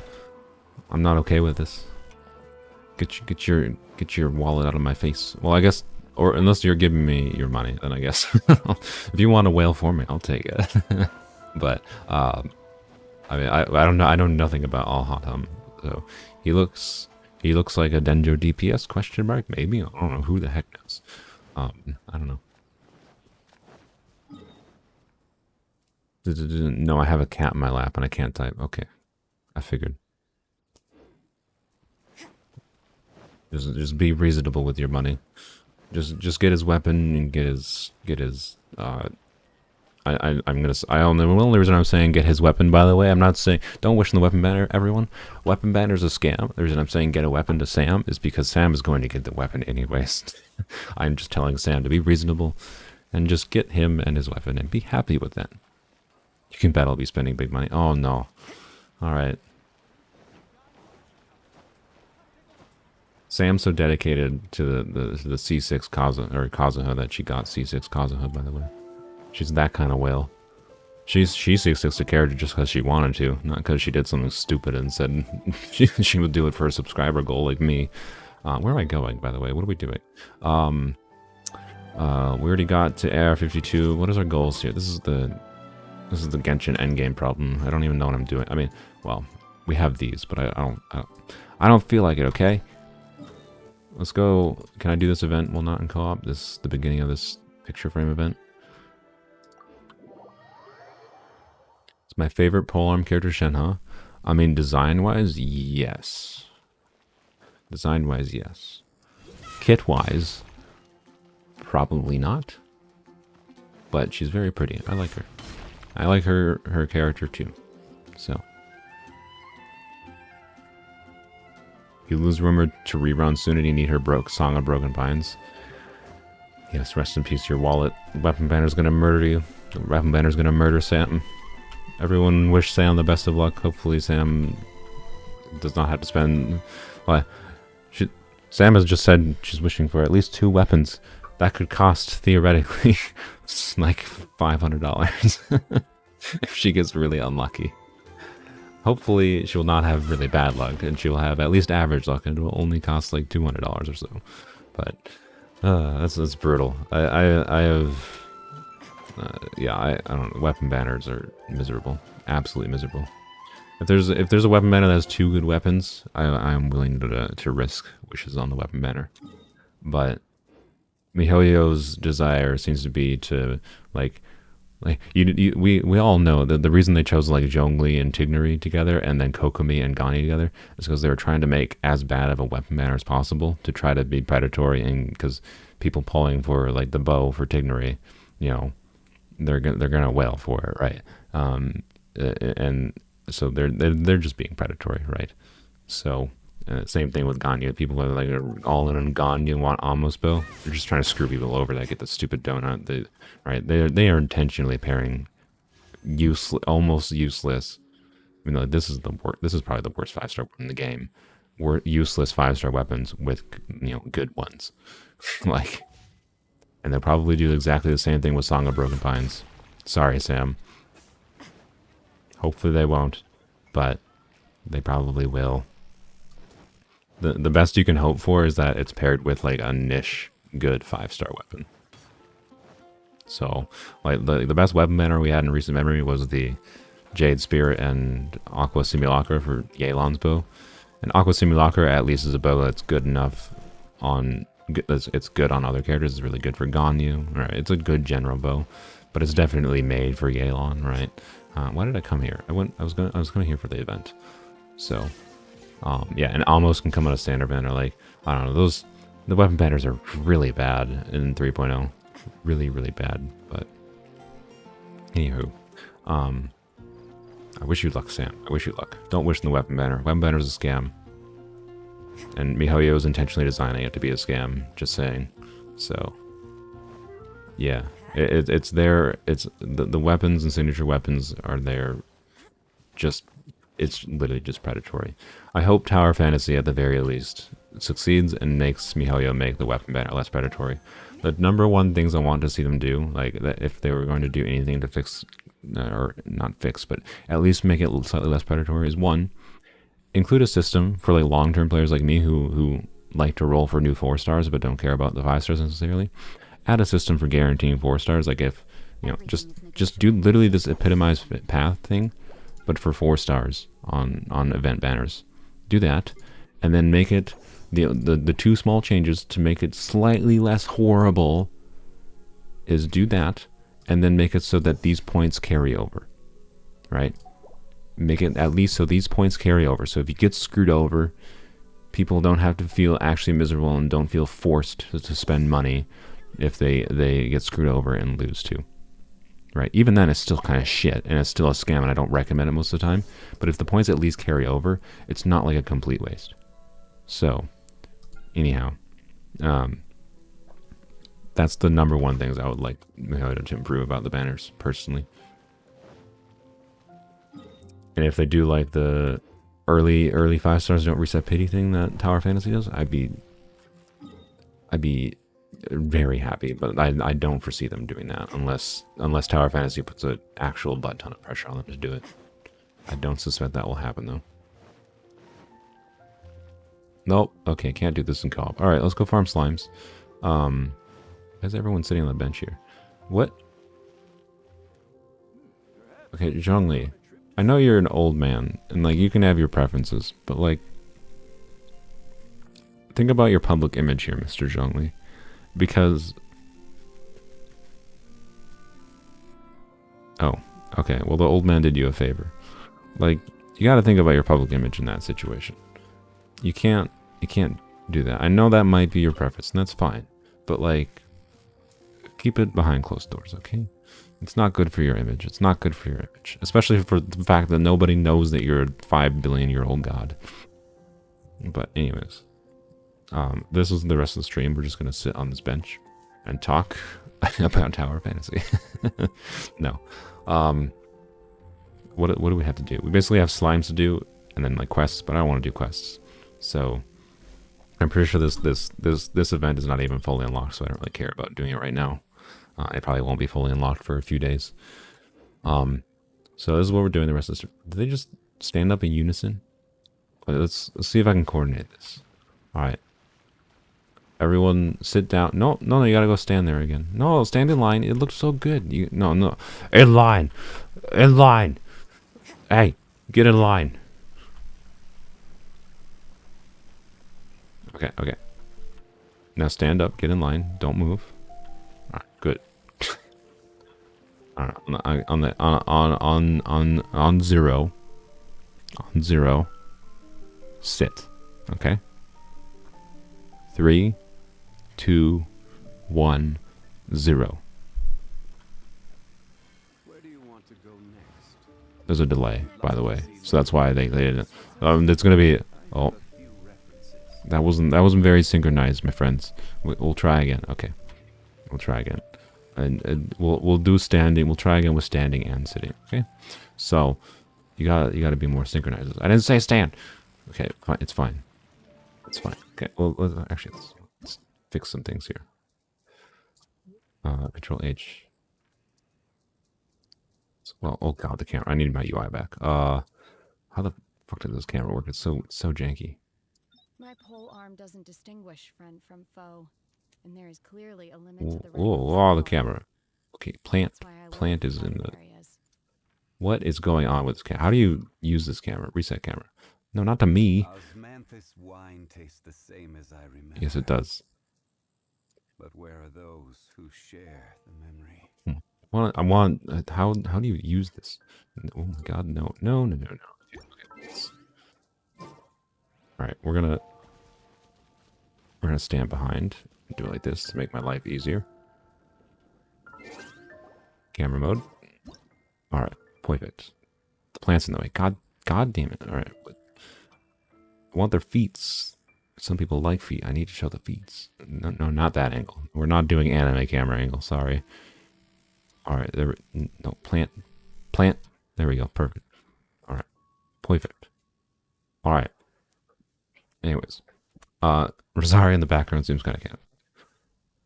On 0. Actually, you know what? On sit. I'll just say, I'll go 3, 2, 1, sit. Okay, so I'll say 3, 2, 1, sit. Thank you, Raiden. 3, 2. Work hard and live each day to the fullest. Osmanthus wine tastes the same as I remember. This is gonna take a while. But where are those who share them? Raiden, you gotta stand. Okay. On sit. Okay, I didn't say sit yet, so I'll say sit after the number 1. All right. Okay. 3, 2, 1, sit. Bye, Nozomi. There's a long delay here. Oh. Raiden, I think you hit the wrong button. It was close. All right, let's try stand. Would it be the same thing? Just I'll say stand instead. 3, 2, 1, stand.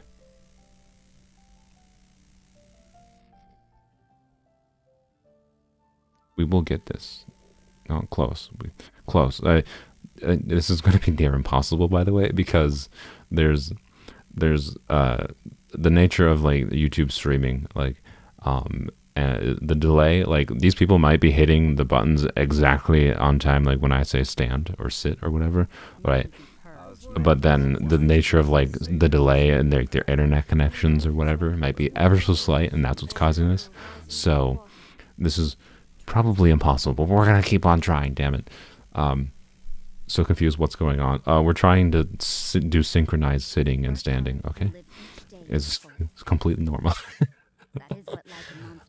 Wait. You know what? What is there like an in-game way I can? Is there like an in-game? What can I? Is there something that I can like place down that has a timer? Because there's an in-game way I can do this.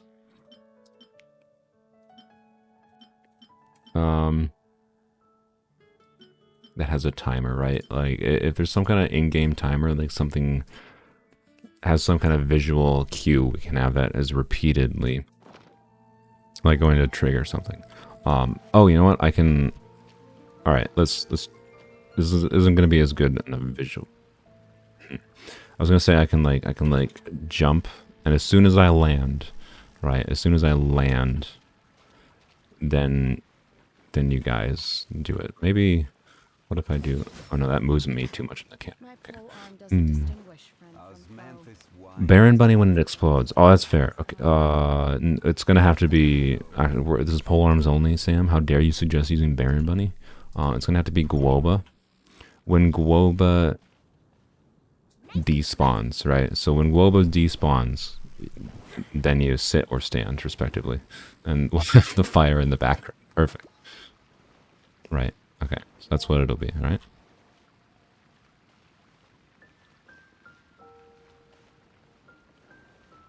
Okay. There we go.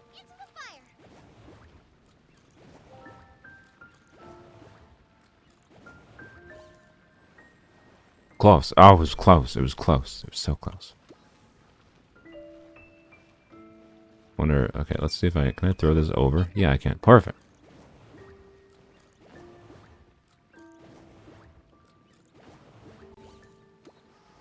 Close. Oh, we can do it. We can absolutely do it. All right.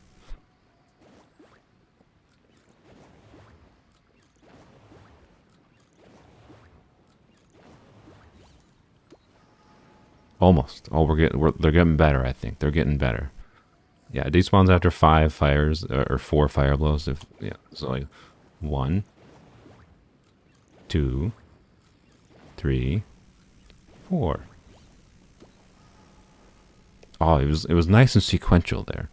But we weren't going for sequential. We're going for same time, okay?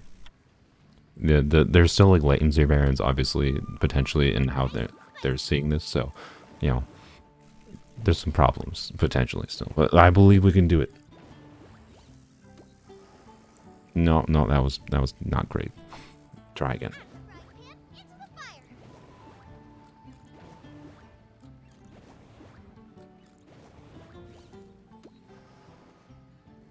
No, not great, not great. I think the latency on the Lemmy seems to be the most consistent, and they have the best latency. That might be the problem we're having here.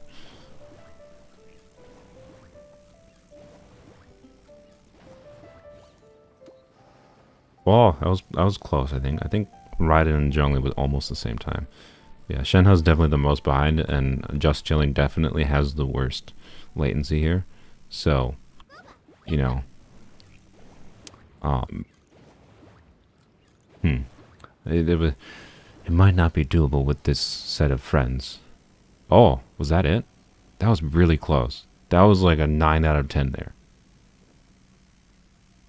I'll let chat decide. Was that it? Was that it? That seemed really close to me. I don't know if it was a 10 out of 10, but it was pretty synchronized. It was great.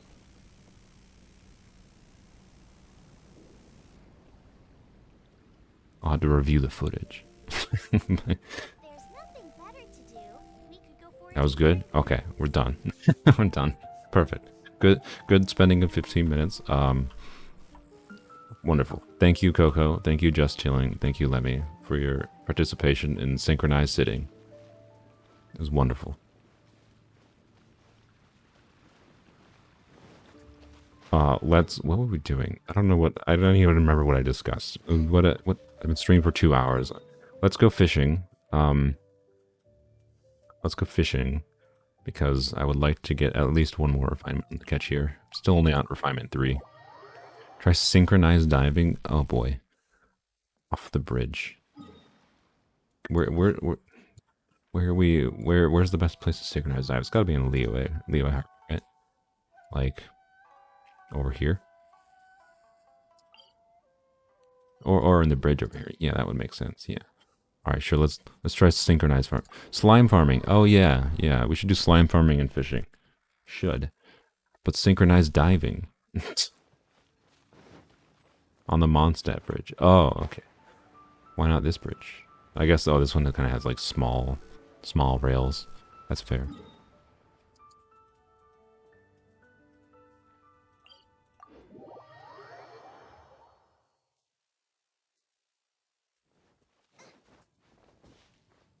It's much more important.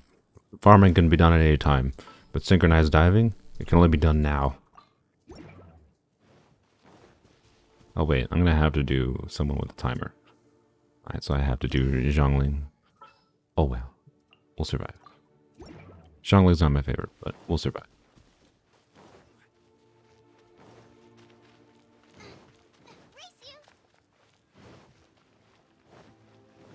Smack.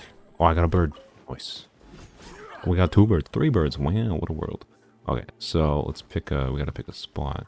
You have Vortex Vanquisher? Oh my god. Oh my god. I mean, I respect the drip factor. Vortex Vanquisher is not Zhongli's best weapon. That's why I respect it. You use Vortex for the drip, basically. That's why. Alright, Guoba's... Yeah, that's not great. Okay, I'm gonna have to So, first of all, oh, that's... Don't follow me. That's not what I intended to do. Oh, they followed me. Alright. That's not what I wanted. Yeah, even Sam doesn't have that weapon. See, that's how you know. if Sam goes downhill, does not have Vortex Vanquisher, you know the weapon's not good. Oh. Alright, I think we gotta to try to maximize synchronization, we gotta try to stand on the edge here. And try to line up the front of your head to the edge here when you're looking down on the cap. And by the way, you can go to running mode, and I don't know how you do it on mobile or anything. Whoops. I don't know how you do it on mobile or anything, but on keyboard you can hit control to switch between walking and running to help with precision. Because right now we aren't exactly lined up. I mean, I guess it won't really matter that much, so you know what, it's fine. Let's just try to do it. Alright, so I gotta do this. Every journey has its final. Oh, I went way early. Whoa, I was by far the worst one. Oh boy. The other two didn't go because they just know I failed. They knew I failed so hard they didn't even go. Whoops. Oh my god. Oh great. I am the one that has the biggest problems here with synchronization. On mobile, you just have to be slower with the joystick with certain controllers. Oh, I see. Like with controllers. Okay, let's try this again.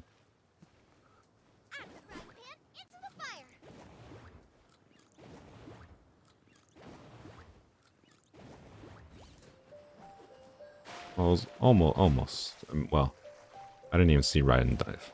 Oh, you know what? I think I have to be on the far side so I can see all of us at once because I didn't even see riding. So let's try again. I might have to delay mine slightly because I wonder, since I'm the host, right? I probably see it despawn before the others. I imagine. So actually, to test this out, do all of you jump when you see Globa despawn for me? Don't. Never mind. Don't, because, yeah. I was gonna say, it was gonna, the reason I said don't is because I realized how nicely they were all lined up. That was the rare could have been perfect. Oops, oh well.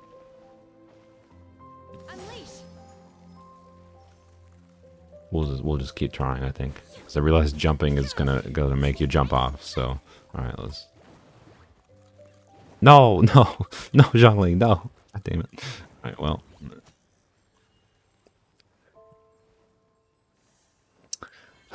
Okay, try again. Oh my god, Zhongli, stop it. No, and I fell off. No, why? I'm ruining everything. I'm ruining everything.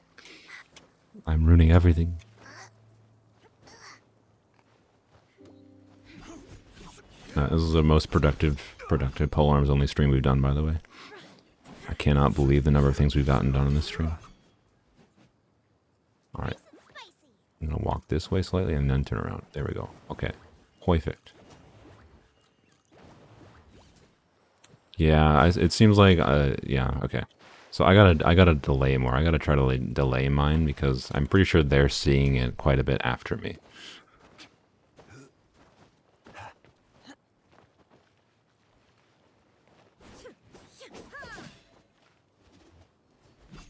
Oh, they're doing a skill that moves them to the edge. I see. Oh, I see. So I can do an attack. I see. So I can drop Globa, turn, and do an attack to line up. Oh, perfect. Okay. Good. So let's drop Zhongli. No, wrong direction. No, Zhongli. Inactivity serves no purpose whatsoever. No, oh, they didn't even jump. Okay. That was interesting.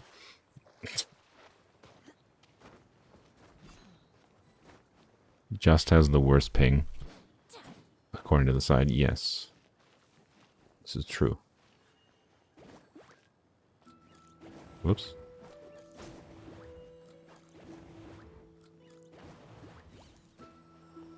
Ooh, look, me and Zhongli were pretty okay. Yeah, okay. I jumped too soon. I think we got ping problems here. I'm seeing it obviously much before And Lemmy sees it pretty close to the same time as me. So I think Lemmy and I have to delay a little bit. So Lemmy, you and I gotta delay here, okay? Oh, we gotta wait for Shenhe. I'm gonna try to put Guoba a little bit more towards them because I could barely see Guoba on my camera. So I'm gonna try to put Guoba towards them so they can see Guoba easier as well.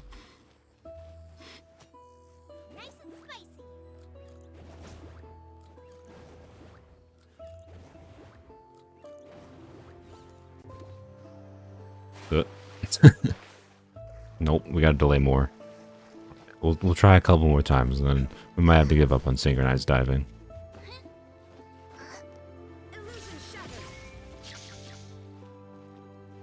Don't push me off.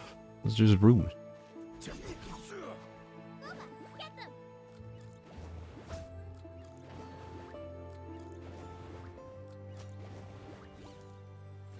Oh. Wow. Okay. It seemed like Shenhe died faster somehow, even though, she like it seemed like she jumped at the same time. But I think that might have just been a perception because she was a little bit farther back. That was like perfect though. That was amazing. 10 out of 10. Perfect. I am surprised we got that. Damn. Noise. Shenhe wasn't like perfectly lined up or anything. Let's try it one more time and see if we can get all lined up. So like make sure you do a normal attack to get to the edge. Just chilling. We'll try it one more time. Just see if we can get it like perfectly lined up. But that was like perfect time. Oh, goodbye. That was like perfect timing though.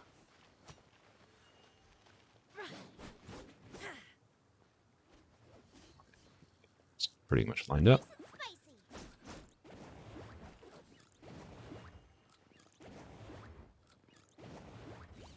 That was me. Oh, I swear to God, I did not press the spacebar again, by the way.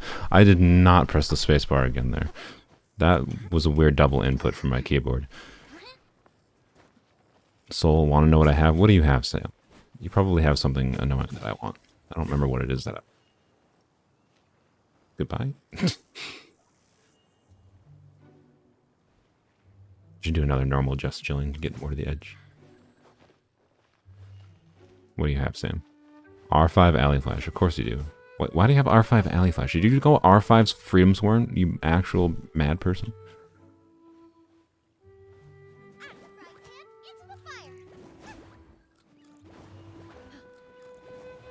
Goodbye. I have 3 Freedom Sworns, so I don't really care that you have R5 Alley Flash. Just saying. Don't know why I have 3 Freedom Sworns. It's weird. But I have 3 Freedom Sworns.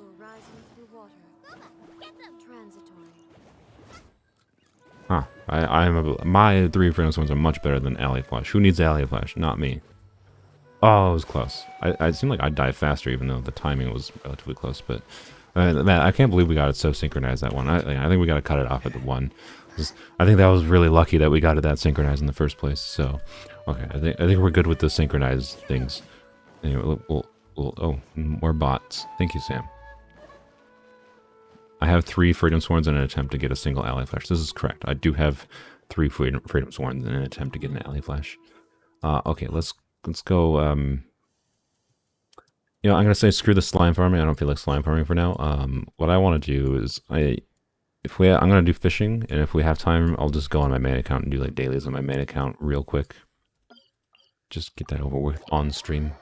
Why does bots exist? Bots exist to make money. They exist because apparently they work on some people, which is crazy, but apparently they work.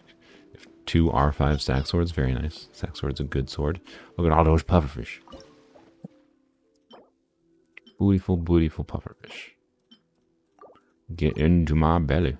Or not my belly. I'm not going to eat. Get into my bag. Because I want to sell you to a fisherman. Who presumably wants you in their belly.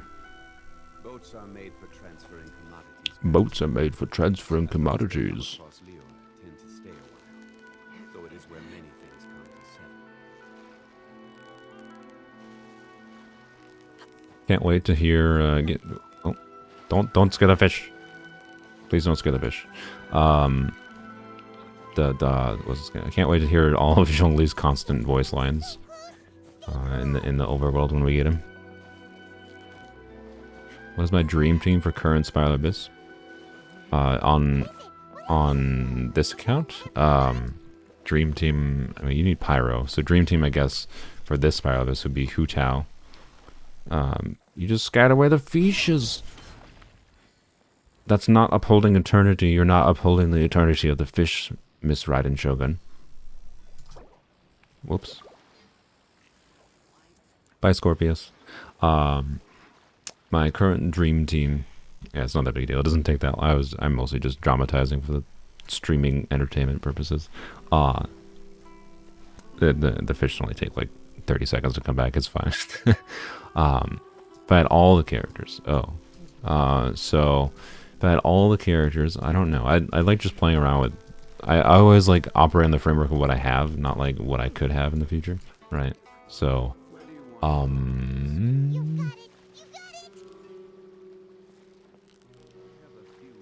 I think the main like Hu Tao would be fun to mess around with, I think, but I don't think I would actually. I think I'd get bored of Hu Tao pretty quickly.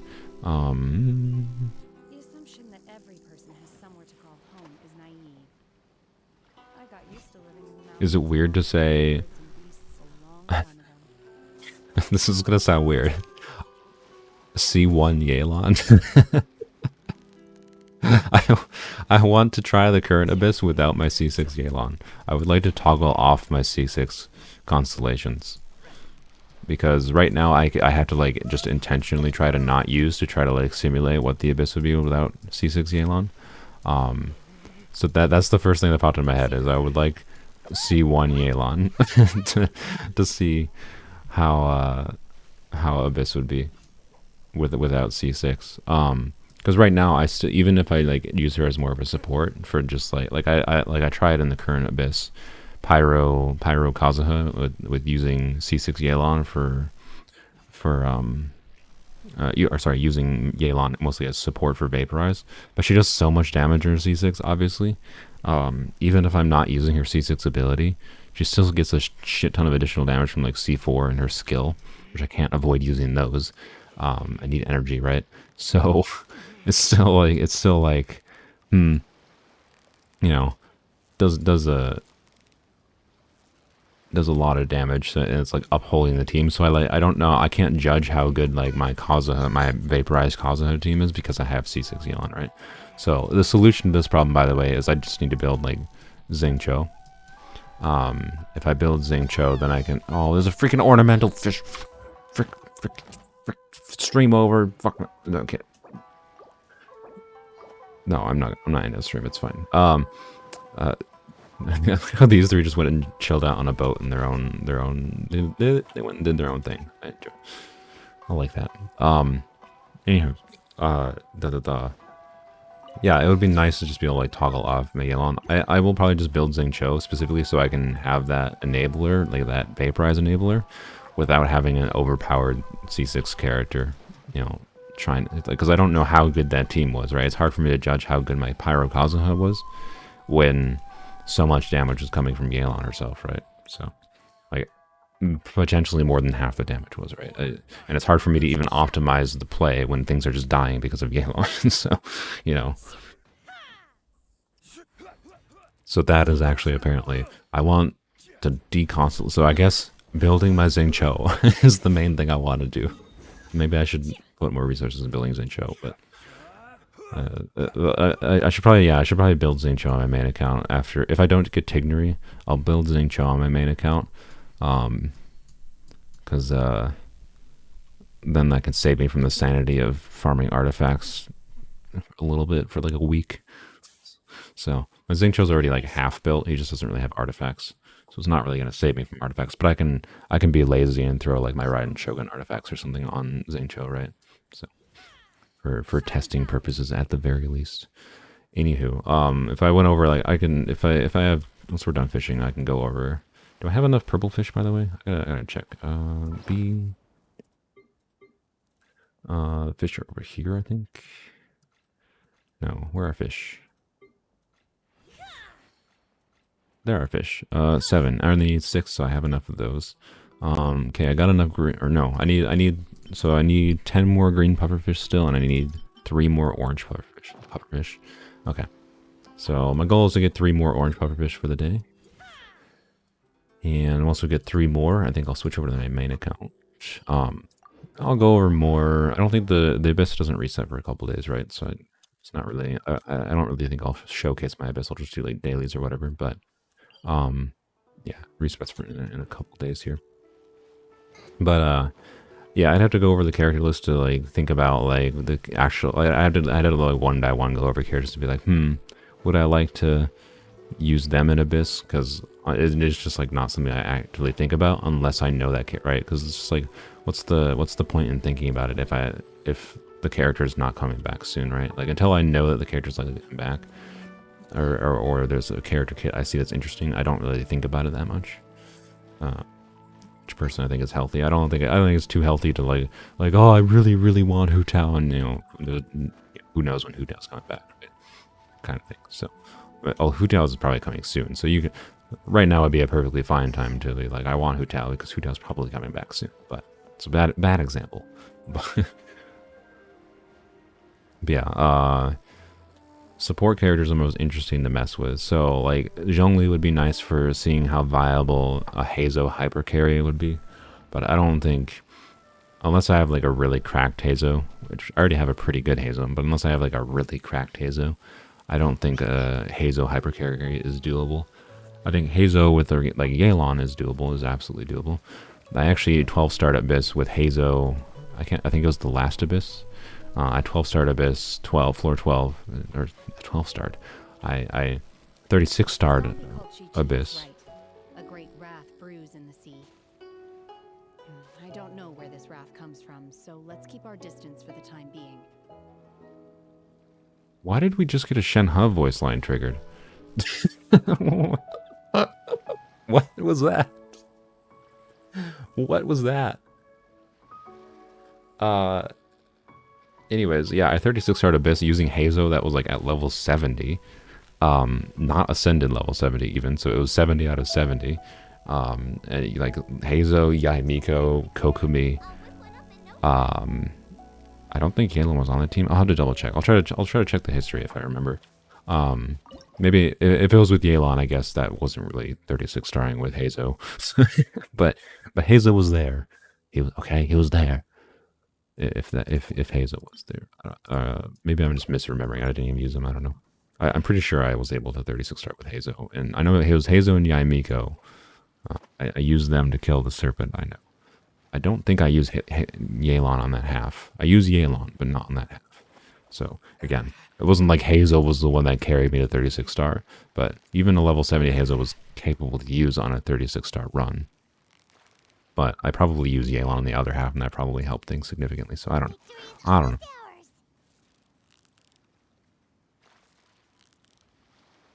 I need to build Xingqiu at the very least so I can, like, prove to myself that I can 36 star without Yelan. Right now, the main thing I was able to 36 star with Yelan, I think, I can convert her to more of a support build, right? By just 1, not using C6, and 2, putting Favonia's bow on her, right? That obviously substantially lowers her damage. I put Favonia's bow on her, and then convert her to just don't use the C6 ability, which is like normally how you use her if you were using her at C1 or C0 anyways, right? You just use her for her off-field damage while you switch to your main DPS and do normals. So I can just pretend her C6 doesn't exist, right? And simulate a... But you still have her C4, right? So that still buffs her damage quite a bit.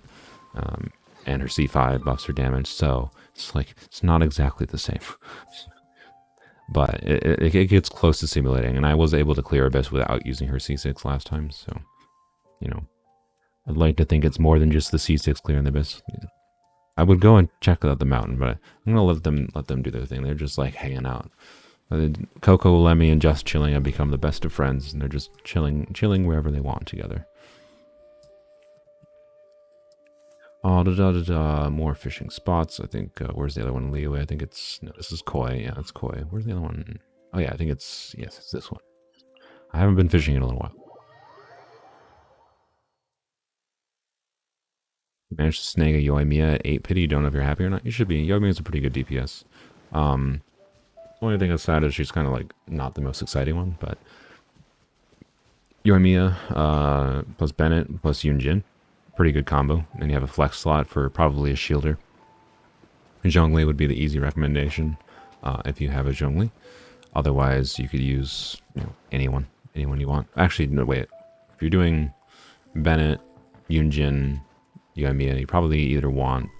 If you don't, you could either get a healer or a shielder, or Diona would be my go-to. There's no fish here. Diona would be good for a shielder and a healer. But you could also, if you are good with the healing from Bennett, I don't personally like Bennett for healing that much. I don't usually focus on it. I usually like having an extra shielder or a healer if I have Bennett for my personal preference, for comfort.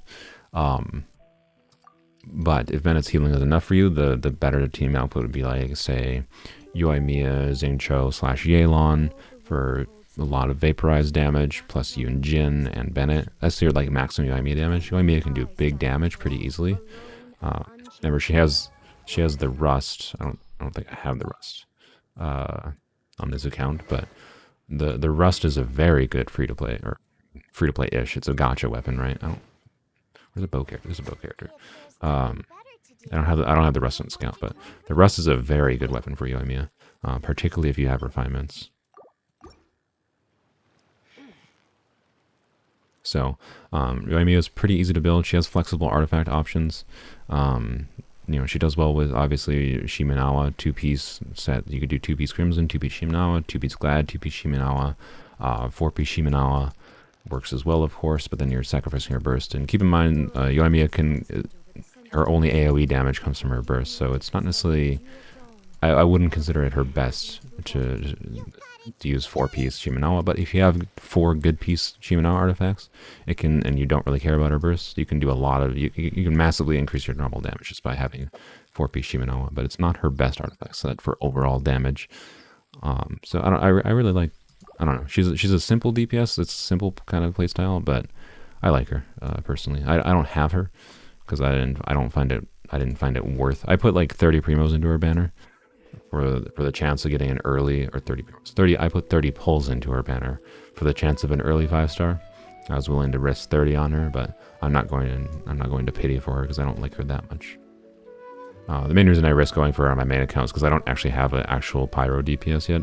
I just use C6 Bandit to turn people into a Pyro DPS if I need them. So, and I already have characters built that can support her quite well. I have a Yelan, I have a fully built Yelan, I have a fully built Bennett, or not fully built Bennett, I still got to actually finish building or leveling up Bennett. And then I have Yunjin. And so Yoimiya, I have like the perfect characters ready for, so I kind of wanted her just to have as an option. Because she's really, really good for single target damage. And she's stronger than she initially was when she came out, is my overall impression of her. I actually like her more than I think. I think people shit on her a little bit too much. The biggest thing to shit on her for Yoimiya is just she's got like a pretty simple playstyle. It's basically just normal attacks, right?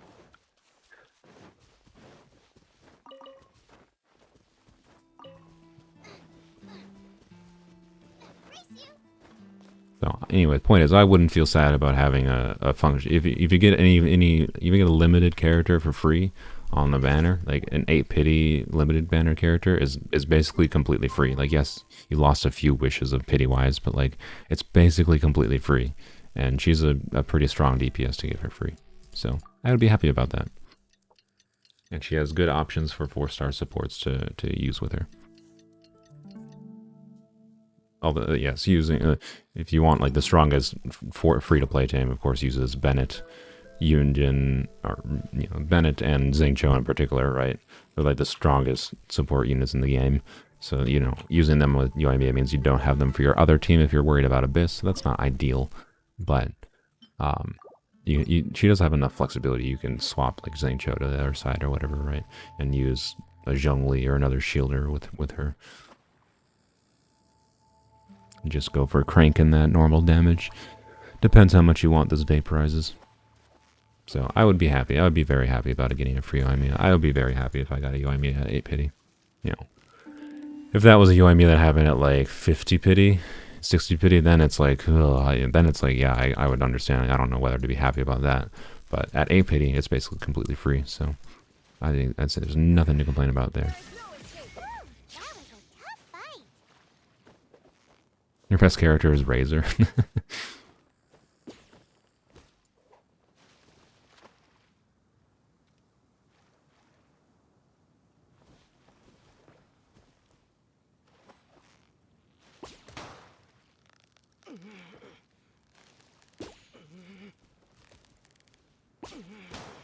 Hard to find a tutorial for certain characters because you don't know if it's updated. I would check out the YouTuber X. It's pronounced Slice, but it's X Slice, so it's XLICE. He's got a terrible name. Just saying, Mr. Slice, you have a terrible name. So yeah, X Slice, which is pronounced Slice. Check him out. He usually does updated character guides. I'm pretty sure he has an updated Yoimiya guide. If he does not have an updated Yoimiya guide, then check out, I'm pretty sure it was either him or Sevi Plays, SEVVYPLAYS. I think one of those two I saw they had an updated guide for them. You can check out them for Yoimiya. Mr. PP, yeah, I'll just call him Mr. PP. Yeah, that's fair. Those are my go-to Genshin YouTubers for build guides. So I'm good enough right at this point that I can mostly do. I have enough Genshin knowledge. I can like build things on my own, but I usually watch them particularly for new characters. See if there's something right. It's good to see what other people are saying about a character, just in case you miss some like specific thing about their kit that you didn't notice, right? Or some little detail. So, oh my freaking okay, fishing's done. I fucking god. Okay, we got 10 at least. We're no more fishing. Fuck the decorative freaking fish.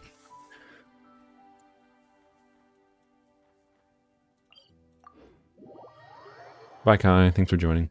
Yeah, I'll go do some dailies since we're only 2.5 hours in. I usually do 3-hour streams, so I'll go switch to my main account here in a second.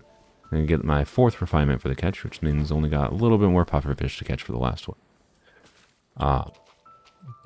Oh, okay. Sorry, Coco, Lemmy, just gonna kick you guys out. Thanks for joining. Gonna talk to this lady quick. Get the last refinement, or not last, second to last refinement to catch. So we only got a few more pufferfish to catch, thankfully.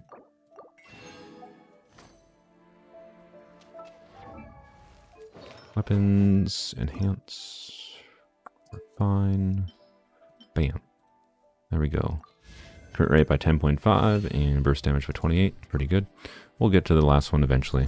It's not the biggest difference maker in the world. You know, obviously 1.5 crit rate is nice, and a little bit more burst damage is nice. We wanted to get it, but it's not going to massively improve Zhongling's damage or anything. So,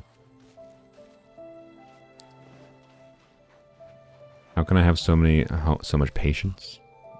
Are you talking about like how many primo gems I have? I mean, I don't, on this account, I don't really need any other characters. Maybe you're talking to someone else, I don't know. But yeah, I don't need anyone else, right? Like I have all the 4 stars I want. Like yes, I could risk 4 stars, but I'm not gonna risk like getting, at this point, I'm not gonna risk getting Yoimiya by accident and losing my 60 pity I have built up. Just for the chance of like C3 engine. Oh, for fishing. Okay, that makes more sense. That makes more sense. I thought I saw some comment about primos from someone. I thought that might have been the same person, but maybe my brain read a word that wasn't actually there. Anyways, let's, I'm going to black out for a second. So here's, actually I'll show a turtle. There you go. I'm not actually on break, but there's a turtle. Quick game. While I type in my password. Plus it shows my email. And obvious reasons I don't want my personal email to show on stream. That would not be a fun day for me.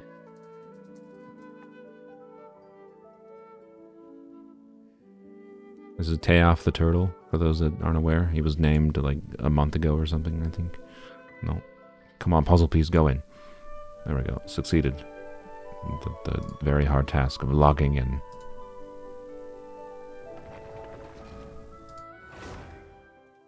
FYI, and in case anyone ever sees that kind of turtle in real life, it's called a common snapping turtle.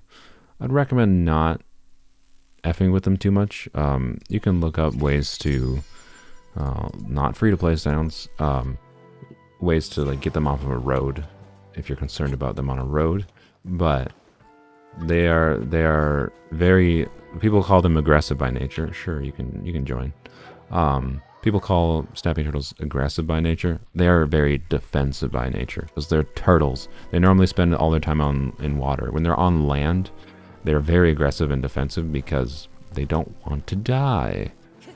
So don't F with those turtles. They can actually like give you a decent injury. But anyways. Hello, Coco. Yes, you can use your non-polearm characters here. What a world. Let me switch to Yae Miko. I'll let one more person in, but I want to have at least 2 characters. Welcome, you speak French. What server do I play in Tower Fantasy? The Glades in North America, I believe. I'm not 100% sure, but I'm pretty sure it's the Glades.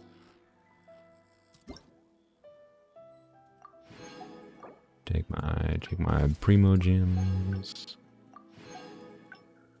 Alrighty, there we go. Let's see, what's my resin at? 148. Wow. Oh, I didn't claim my thing, my expeditions. Oh well. Planning to upload videos in Polearms Only anytime soon? Hopefully, yes. I'm sorry, I have no things. Wow, okay.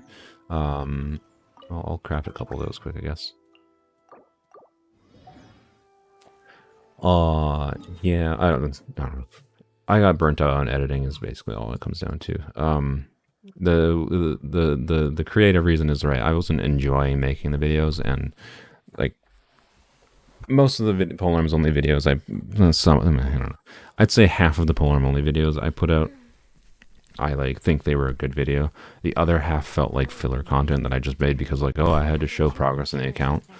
At this point, I'm just like, no, the live stream is if you want to see what the progress in the account is, and then I'm going to make edited videos whenever I think it makes a good, entertaining edited video. Ooh, you got Miss Splitter, very nice. I will never forgive Mihoyo for making Miss Splitter look so ugly with Ayaka. It's not the worst, it's not like the worst clash of drip. It's not as bad as like, Thundering Pulse with Yoimiya. That's just like a complete clash, it doesn't make any sense. But I do not like the look of Miss Splitter with Ayaka, personally. Anyways. Yeah, I just got kind of burnt out on making edited videos. I wasn't enjoying making it. It wasn't like I want to make content that's interesting. I don't want like the main thing that caused me to get burnt out is like I was editing like 8 hours of footage of me doing the grind for the 4,000 resin grind in Polearms Only. And I was just like, the conclusion of this video is boring. It can be summarized in a few sentences. It's just generic. It's the same thing other like Genshin YouTubers do. I'm just like, I wasn't enjoying editing it. It was tedious, and it just caused me to like procrastinate a lot, and then it caused me to think about what I'm basically saying here. I'm just like, I'm not even liking the video I'm making. Why am I posting it, right? I'd rather post videos that I myself like. Like if it's about not a video I would watch, why am I making this?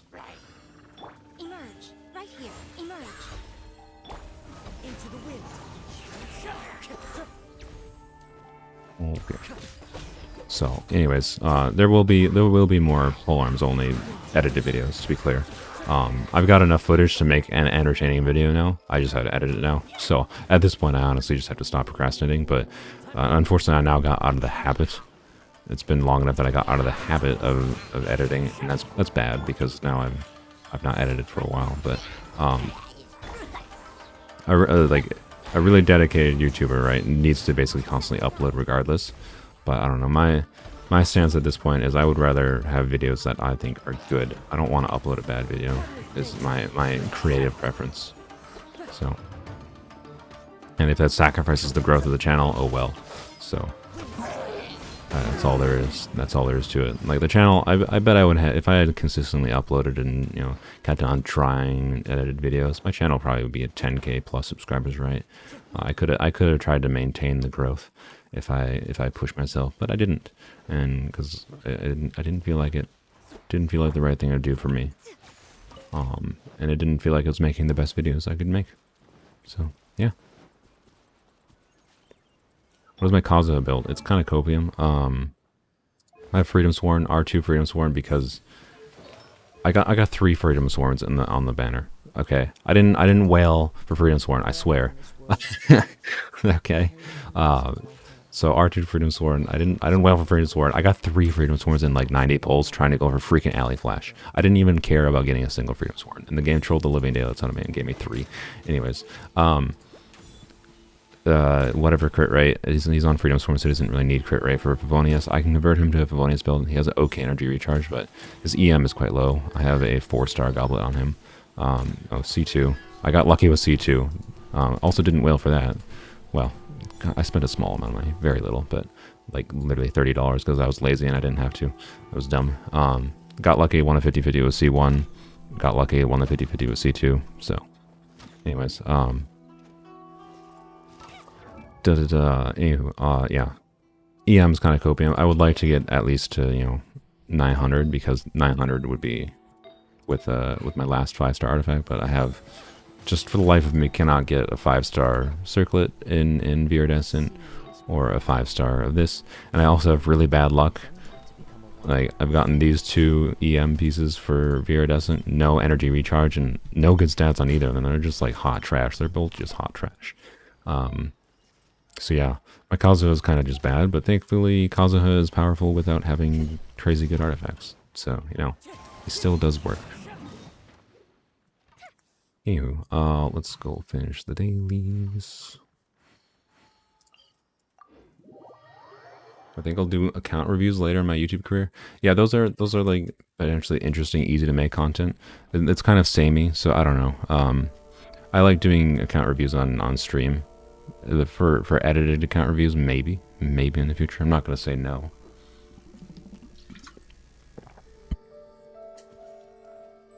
It's not really what I'm aiming to do for YouTube, though. I'm not like aiming to be like a big Genshin creator, right? I'm much more interested in doing like variety stuff long term. But hello, friends. Guess I'll kill these. I want to become more like a small ant, right? But really, Small End is like a really good speedrunner. He's just very good at games in general. But I like to become more like a Small End, right? Where I do streaming and then have like high quality, occasional, very good edited videos. That's what I would prefer, honestly, for the long term.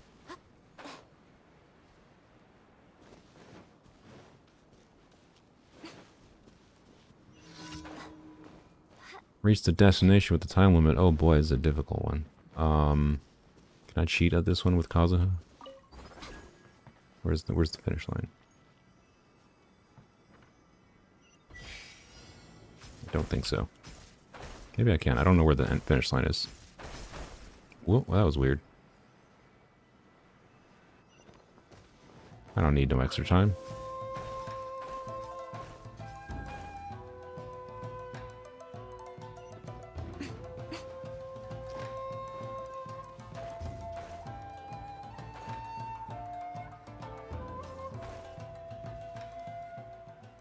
You made DPS Barber as a joke, now you main her. Nice, I respect it.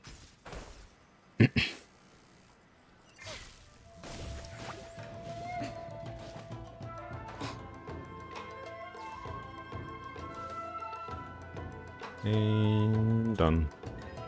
Told you I don't need time. Although I think I might have gotten extra time from the co-op friends. It's fine. I definitely did that on my own. I need to go get crystal flies as well, I think. Let's go here.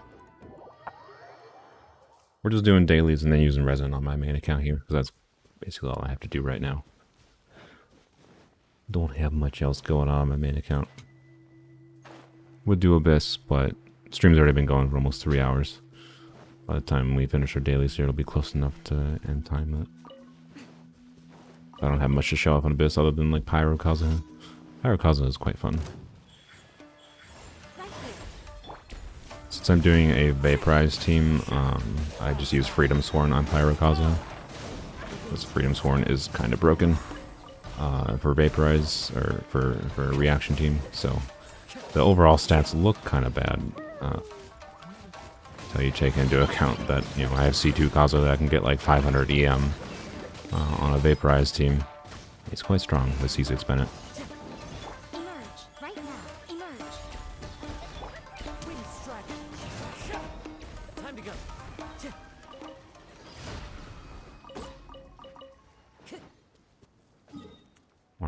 one more commission in the city here. It's probably the food one. Yep, the food one.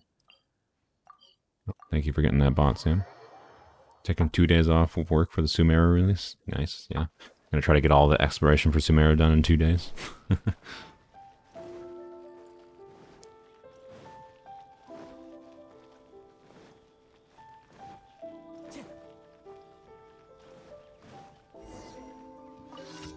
Hello, Tangwin. Let's give me your 20 lines of dialogue just to ask for some food.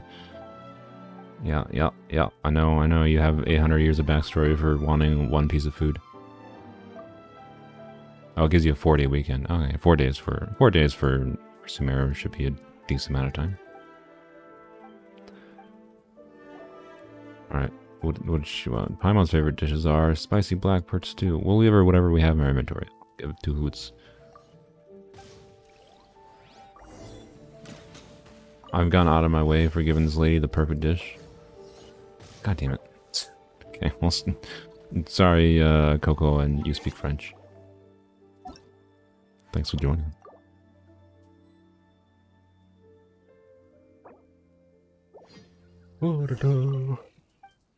Taking 3 days off that week, so it's a 5-day weekend. Ooh. You get squirrelfish. Hopefully it's a Liyue dish. This is it. Yay, congrats. There you go, Tangwon. I tried very hard. Don't worry about the fact that it's rotting and has been in my pockets for 3 months. Anywho. Yeah. I will probably be doing Sumeru exploration content on my main account mostly. When Sumeru comes out, I'll probably live stream that. Maybe. I don't know. We'll see. 3 minutes? Really? Really? It's just obnoxious. Guess we'll check back in 3 freaking minutes. Let's go get some bugs. I had to claim my commissions, actually. Thank you for Going for a business trip soon after. Oh no. You won't be able to play Genshin Impact for a week. Oh no. Oh no. The designing kit, honestly, I'm most happy with Yae Miko. I'm kind of surprised for how simple her kit is. I'm surprised I've enjoyed it so much, but I don't know. I find her, obviously, I really like the character, visual design, personality. I really like Yae Miko. That's definitely my favorite character in the game overall. And then her kit, while very simple with just, tap E, place some turrets down, is simple. It is fun. I like just turret, right here, right now, emerge, and then, swirl with Kaza, and then everything dies. It's and then you just stand and stare at them and just laugh while they die. It feels like a weirdly fitting Yae Miko combat. Which it doesn't seem that way at first glance, but in hindsight, it's quite fitting for a character just to be place some turrets down and then watch you die. So I kind of love it, honestly. It fits weirdly on a thematic level, and the AFK playstyle, watching everything die, is kind of enjoyable. Requires setup to do it, but it's fun. I quite enjoy it. And soon I will start trying to get Thundering Fury pieces in the strongbox. Thankfully that leak was officially confirmed, so the strongbox is going to be good. So I'm going to be going for Thundering Fury pieces for Yae Miko to try to maximize Yae's damage in the future. But all my Yae artifacts are just pretty good. I have pretty good rolls. So I have quite a decent bit of extra attack, 90% crit rate, good bit of crit damage, no ER. I can switch, if I need her burst up, I can switch to a more burst focused build with more energy recharge. I can give her 60 energy recharge just by switching this artifact. So I sacrifice attack percent for ER. But I got this, crit rate 10, crit damage 14. Oh, wait, not the wrong one. Yeah, crit rate 10.1, 15.5, 9.9 attack. This attack plus 19 is not that useful. ER or EM would be better there for Miko, but not bad. This is by far the best artifact I have on her. Has EM, obviously a dead defense line. Not the end of the world though. Obviously it'd be much better if it was attack percent, but it's a 45 crit value, right? Hard to complain about that. It's probably one of the best artifacts I have in this account. If not the best. So, you know, the only way it could have been better really with how its stats are is if this was high rolled on average, right? This ideally would have been a 10.5 if it averaged high rolled, but it averaged high rolled crit damage, so I can't complain much. Crit rate is not my Miko's problem, so I'm not going to complain there. I need a better Sans for attack percent. This is the last attack percent. Oh, wait, no, that was an HP percent. I don't know. Recently I had an attack percent piece that had potential, and it rolled like total poo garbage. This is the best Shimanao attack percent Sans I have. The other best attack percent Sans I have is this one. And then I actually have this piece that I got from like, it was almost 40 crit value. But this piece is kind of meh. And I can't use this right now because I don't have an accompanying like feather or flower or goblet or anything to use with it. So I can't even take advantage of this. So maybe I should actually, if I really want to improve my Yae, I maybe should try to just get like, if I get like an equivalent flower to pair with this attack percent timepiece, I could actually improve my Yae a bit just by doing this piece instead. But anyways, my Electro Goblet is pretty good. You know, it's got a sad defense, couple defense rolls there, but overall a very good goblet. Yeah, I do actually have an onset Gladiator's Goblet for her. That is worse, like stat-wise overall, but it actually has 4 good lines, right? It rolled like shit into crit damage crit rate, but a bunch of attack percent. Depending on team composition, this actually can have a higher damage output than this one. But this looks much better stat-wise, so I prefer this one. And I don't need the onset goblet right now, but I do have that as an option, which is nice, and it has ER. So I would say because of the ER, this is actually probably a better artifact if you don't need the crit damage. So it really depends on how your stats balance out. For mine, the extra attack percent here balances out the slightly worse crit rate and the 10% loss in crit damage here, right? You're getting 15% attack for a loss of 10% crit damage and getting ER. Like, this is a better artifact, especially since it's onset. Lets me use an off piece somewhere else, but this does not let me use an off piece timepiece though, because my timepiece is Shimanao, right? If my timepiece was Gladiator, then I could use this as an onset and then use this piece, right? And that would improve my overall build more. But I do not have the ability to do that. So, anyways, the Gladiator piece is okay. It's got 15% attack, 17 crit damage. Hard to complain. It's the best piece I've gotten for overall DPS. But overall, my Yae Miko is pretty good. Yeah. But she could be improved. And I'm going to work on her long term. I'm more invested in improving Yae Miko long term than I am in Yelan, honestly. But Yelan is just strong because, I mean, the whale, right? But anyways, let's go get some flies real quick. I think the easiest ones to get would be right here. Welcome back, Saad Munir.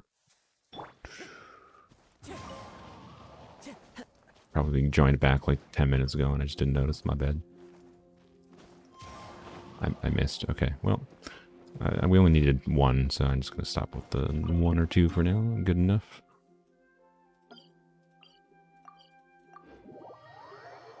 Alright, people want me to... should I... I'm kind of sick of Emblem. People want me to spend my resin in... Emblem like normal, which is, you know, the smart resin efficient decision. Or should I do something like go on the Hopium and try to get like that good flower that I mentioned from this that would let me complete the 2-piece set to improve my build. That might be the quickest avenue, but it's not the most resin efficient avenue for other characters. This might be the quickest avenue though, and I could use it on other characters too, so it's not the worst decision in the world. And this piece, I don't have any other good pieces for it, it's not really worth it. So I could go farm for this on the Hopium of improving my Yae. Do you guys want to see that? Or do you just want to see Emblem because Emblem is life, Emblem is love? Or I could do Thundering Fury, but then never mind. I don't do Thundering Fury. Not with it being in the strongbox. If you got Xiao or Ayat, then that's good. I don't have. Well, I have Xiao, but my Xiao, I already have like. If I want to use Xiao, I already have like really good artifacts for Xiao. So the artifacts I have, you know, these pieces on him right now. I think I have. Yeah, this is the wrong timepiece. I think Jean stole his timepiece or something, but I actually have my Xiao on a good kit that I can put on him. So. He's got like 80 crit rate, 180 crit damage, and like 150 ER at C0. Like my Xiao was honestly very well balanced and kind of cracked. So I don't really need Xiao pieces, honestly. I'd say screw it. Let's go here. I'm gonna smoke the hopium. Smoke the hopium for the chance. For the chance of we want a cracked flower. Or a ridiculously cracked. Sure, you can join. I mean, I can handle it perfectly on my own, but I'll let someone join if someone wants to farm with me. Just chilling again. All right. I'm gonna keep 2 characters to myself because I'm selfish. But we'll see. Probably not gonna get anything from here, but it has to be a really good piece, right, to justify it. Because like this timepiece is not so much better to justify switching to something that's worse than like what I currently have, right? So it basically has to be crit rate, attack percent, crit damage, to justify using it. So it's highly unlikely, but we'll see. We'll see. I have this piece, right? Like, so this is actually a good example. So I actually have this piece. I also got it from like just this, right? This is a very good piece, but because of the fact that I have a really good feather, right? It's obviously just worse to use this and this in combination than just having this, right? So, you know, we'll see what happens.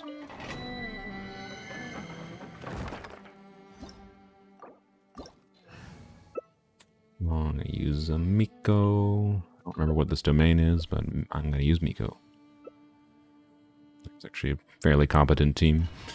Miko has off-field damage, down a healer, shielder, Kazuha doing Kazuha things, and Ayaka doing Ayaka things, and you get the Cryo resonance. A weirdly competent team by accident we have here. Or maybe not by accident, maybe Coco intentionally chose Diana.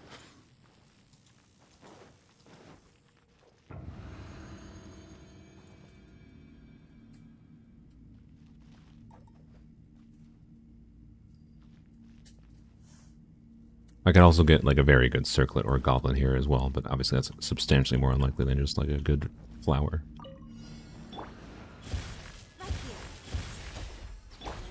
One with nature, one with wind and cloud.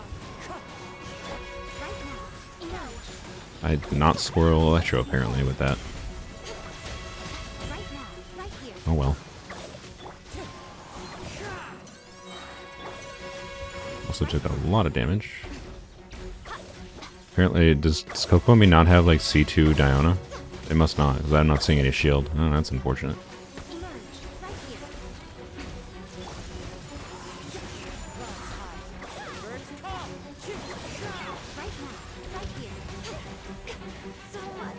Oh, I died. Rip. Okay.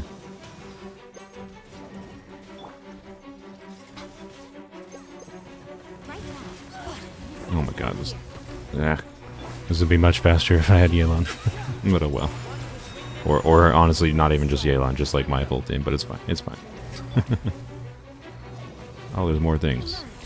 Hello. I'm kind of surprised you don't have C2 Diana, but I don't know how long Coco's been playing the game.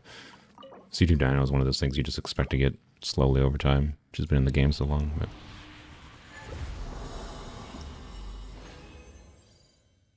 Yay, 2 pieces I didn't want the set of. Yay. Sweet.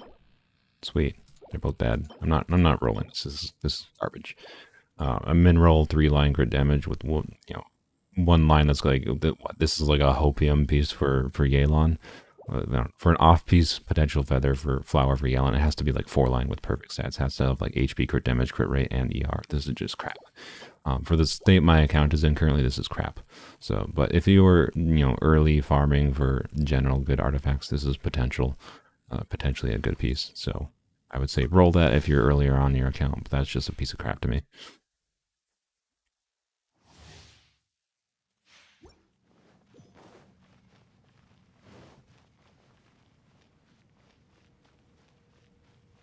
And there's a chance, honestly, it can become not a piece of crap to me, to be clear. If it rolls crit rate, and it rolls crit rate, crit damage heavily, it could become a very good artifact, to be clear.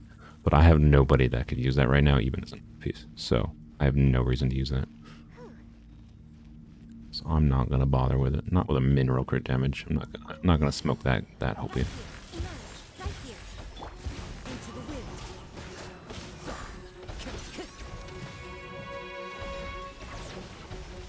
Maybe should have put my more energy recharge focused stuff on Kazuha.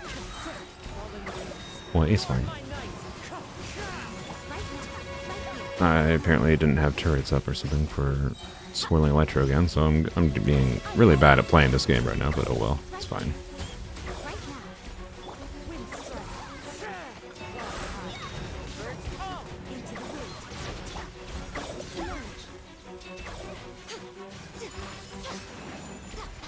There we go, that was better.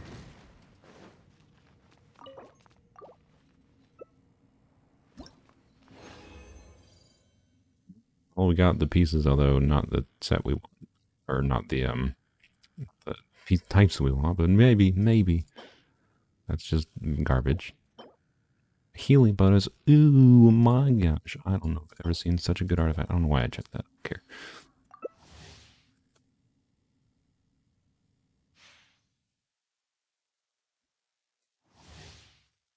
Well, that's cool. Last artifact run. Not of the day. I'll probably do one off camera once I get 40 resin. We'll get nothing. Can't wait.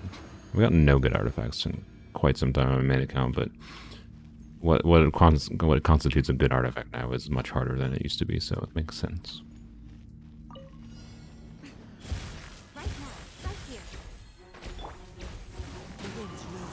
Wait, why aren't they getting electro applied to them? Like, why? Okay, I think they did have electro that time.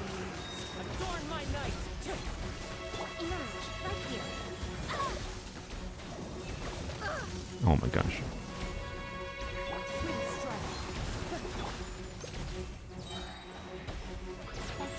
Maybe I should have swirled again before I did that. Yeah.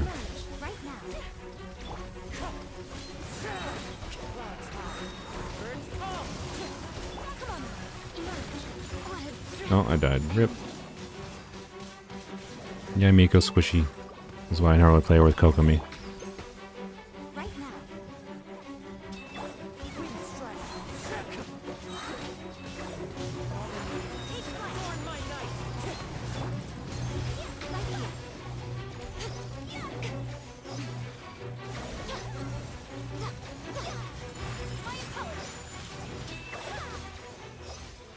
Yay.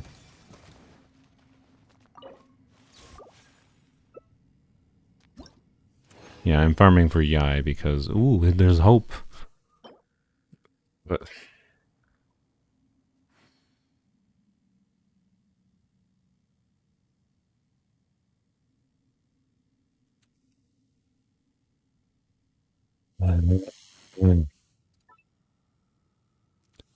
The reason this makes me mad, literally yesterday, I went back into the Viridescent domain. I was farming Emblem for a while, but then I went back into Viridescent because I got sick of Emblem. I was like, alright, let's go back to Viridescent and try to get an EM Goblet or an EM Circlet.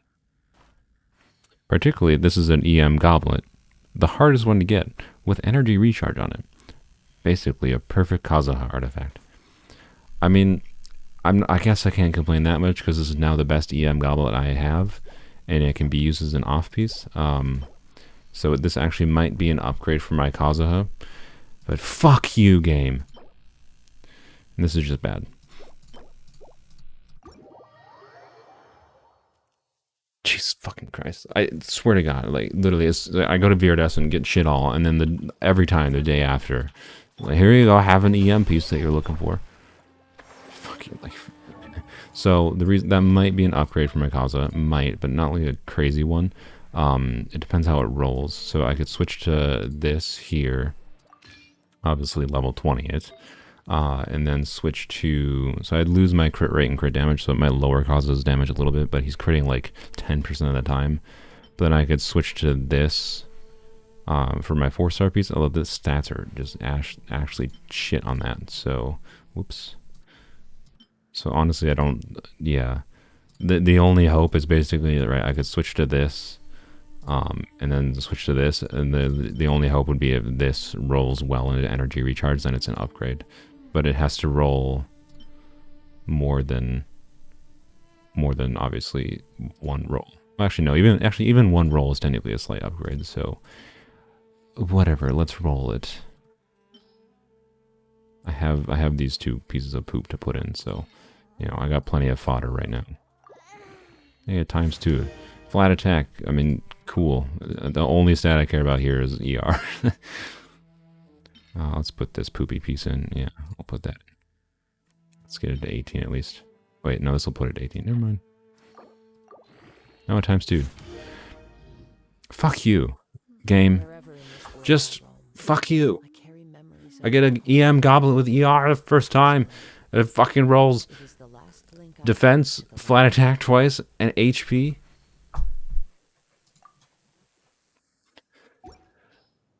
It had to roll once. Once in ER to be an upgrade. Once. Literally once.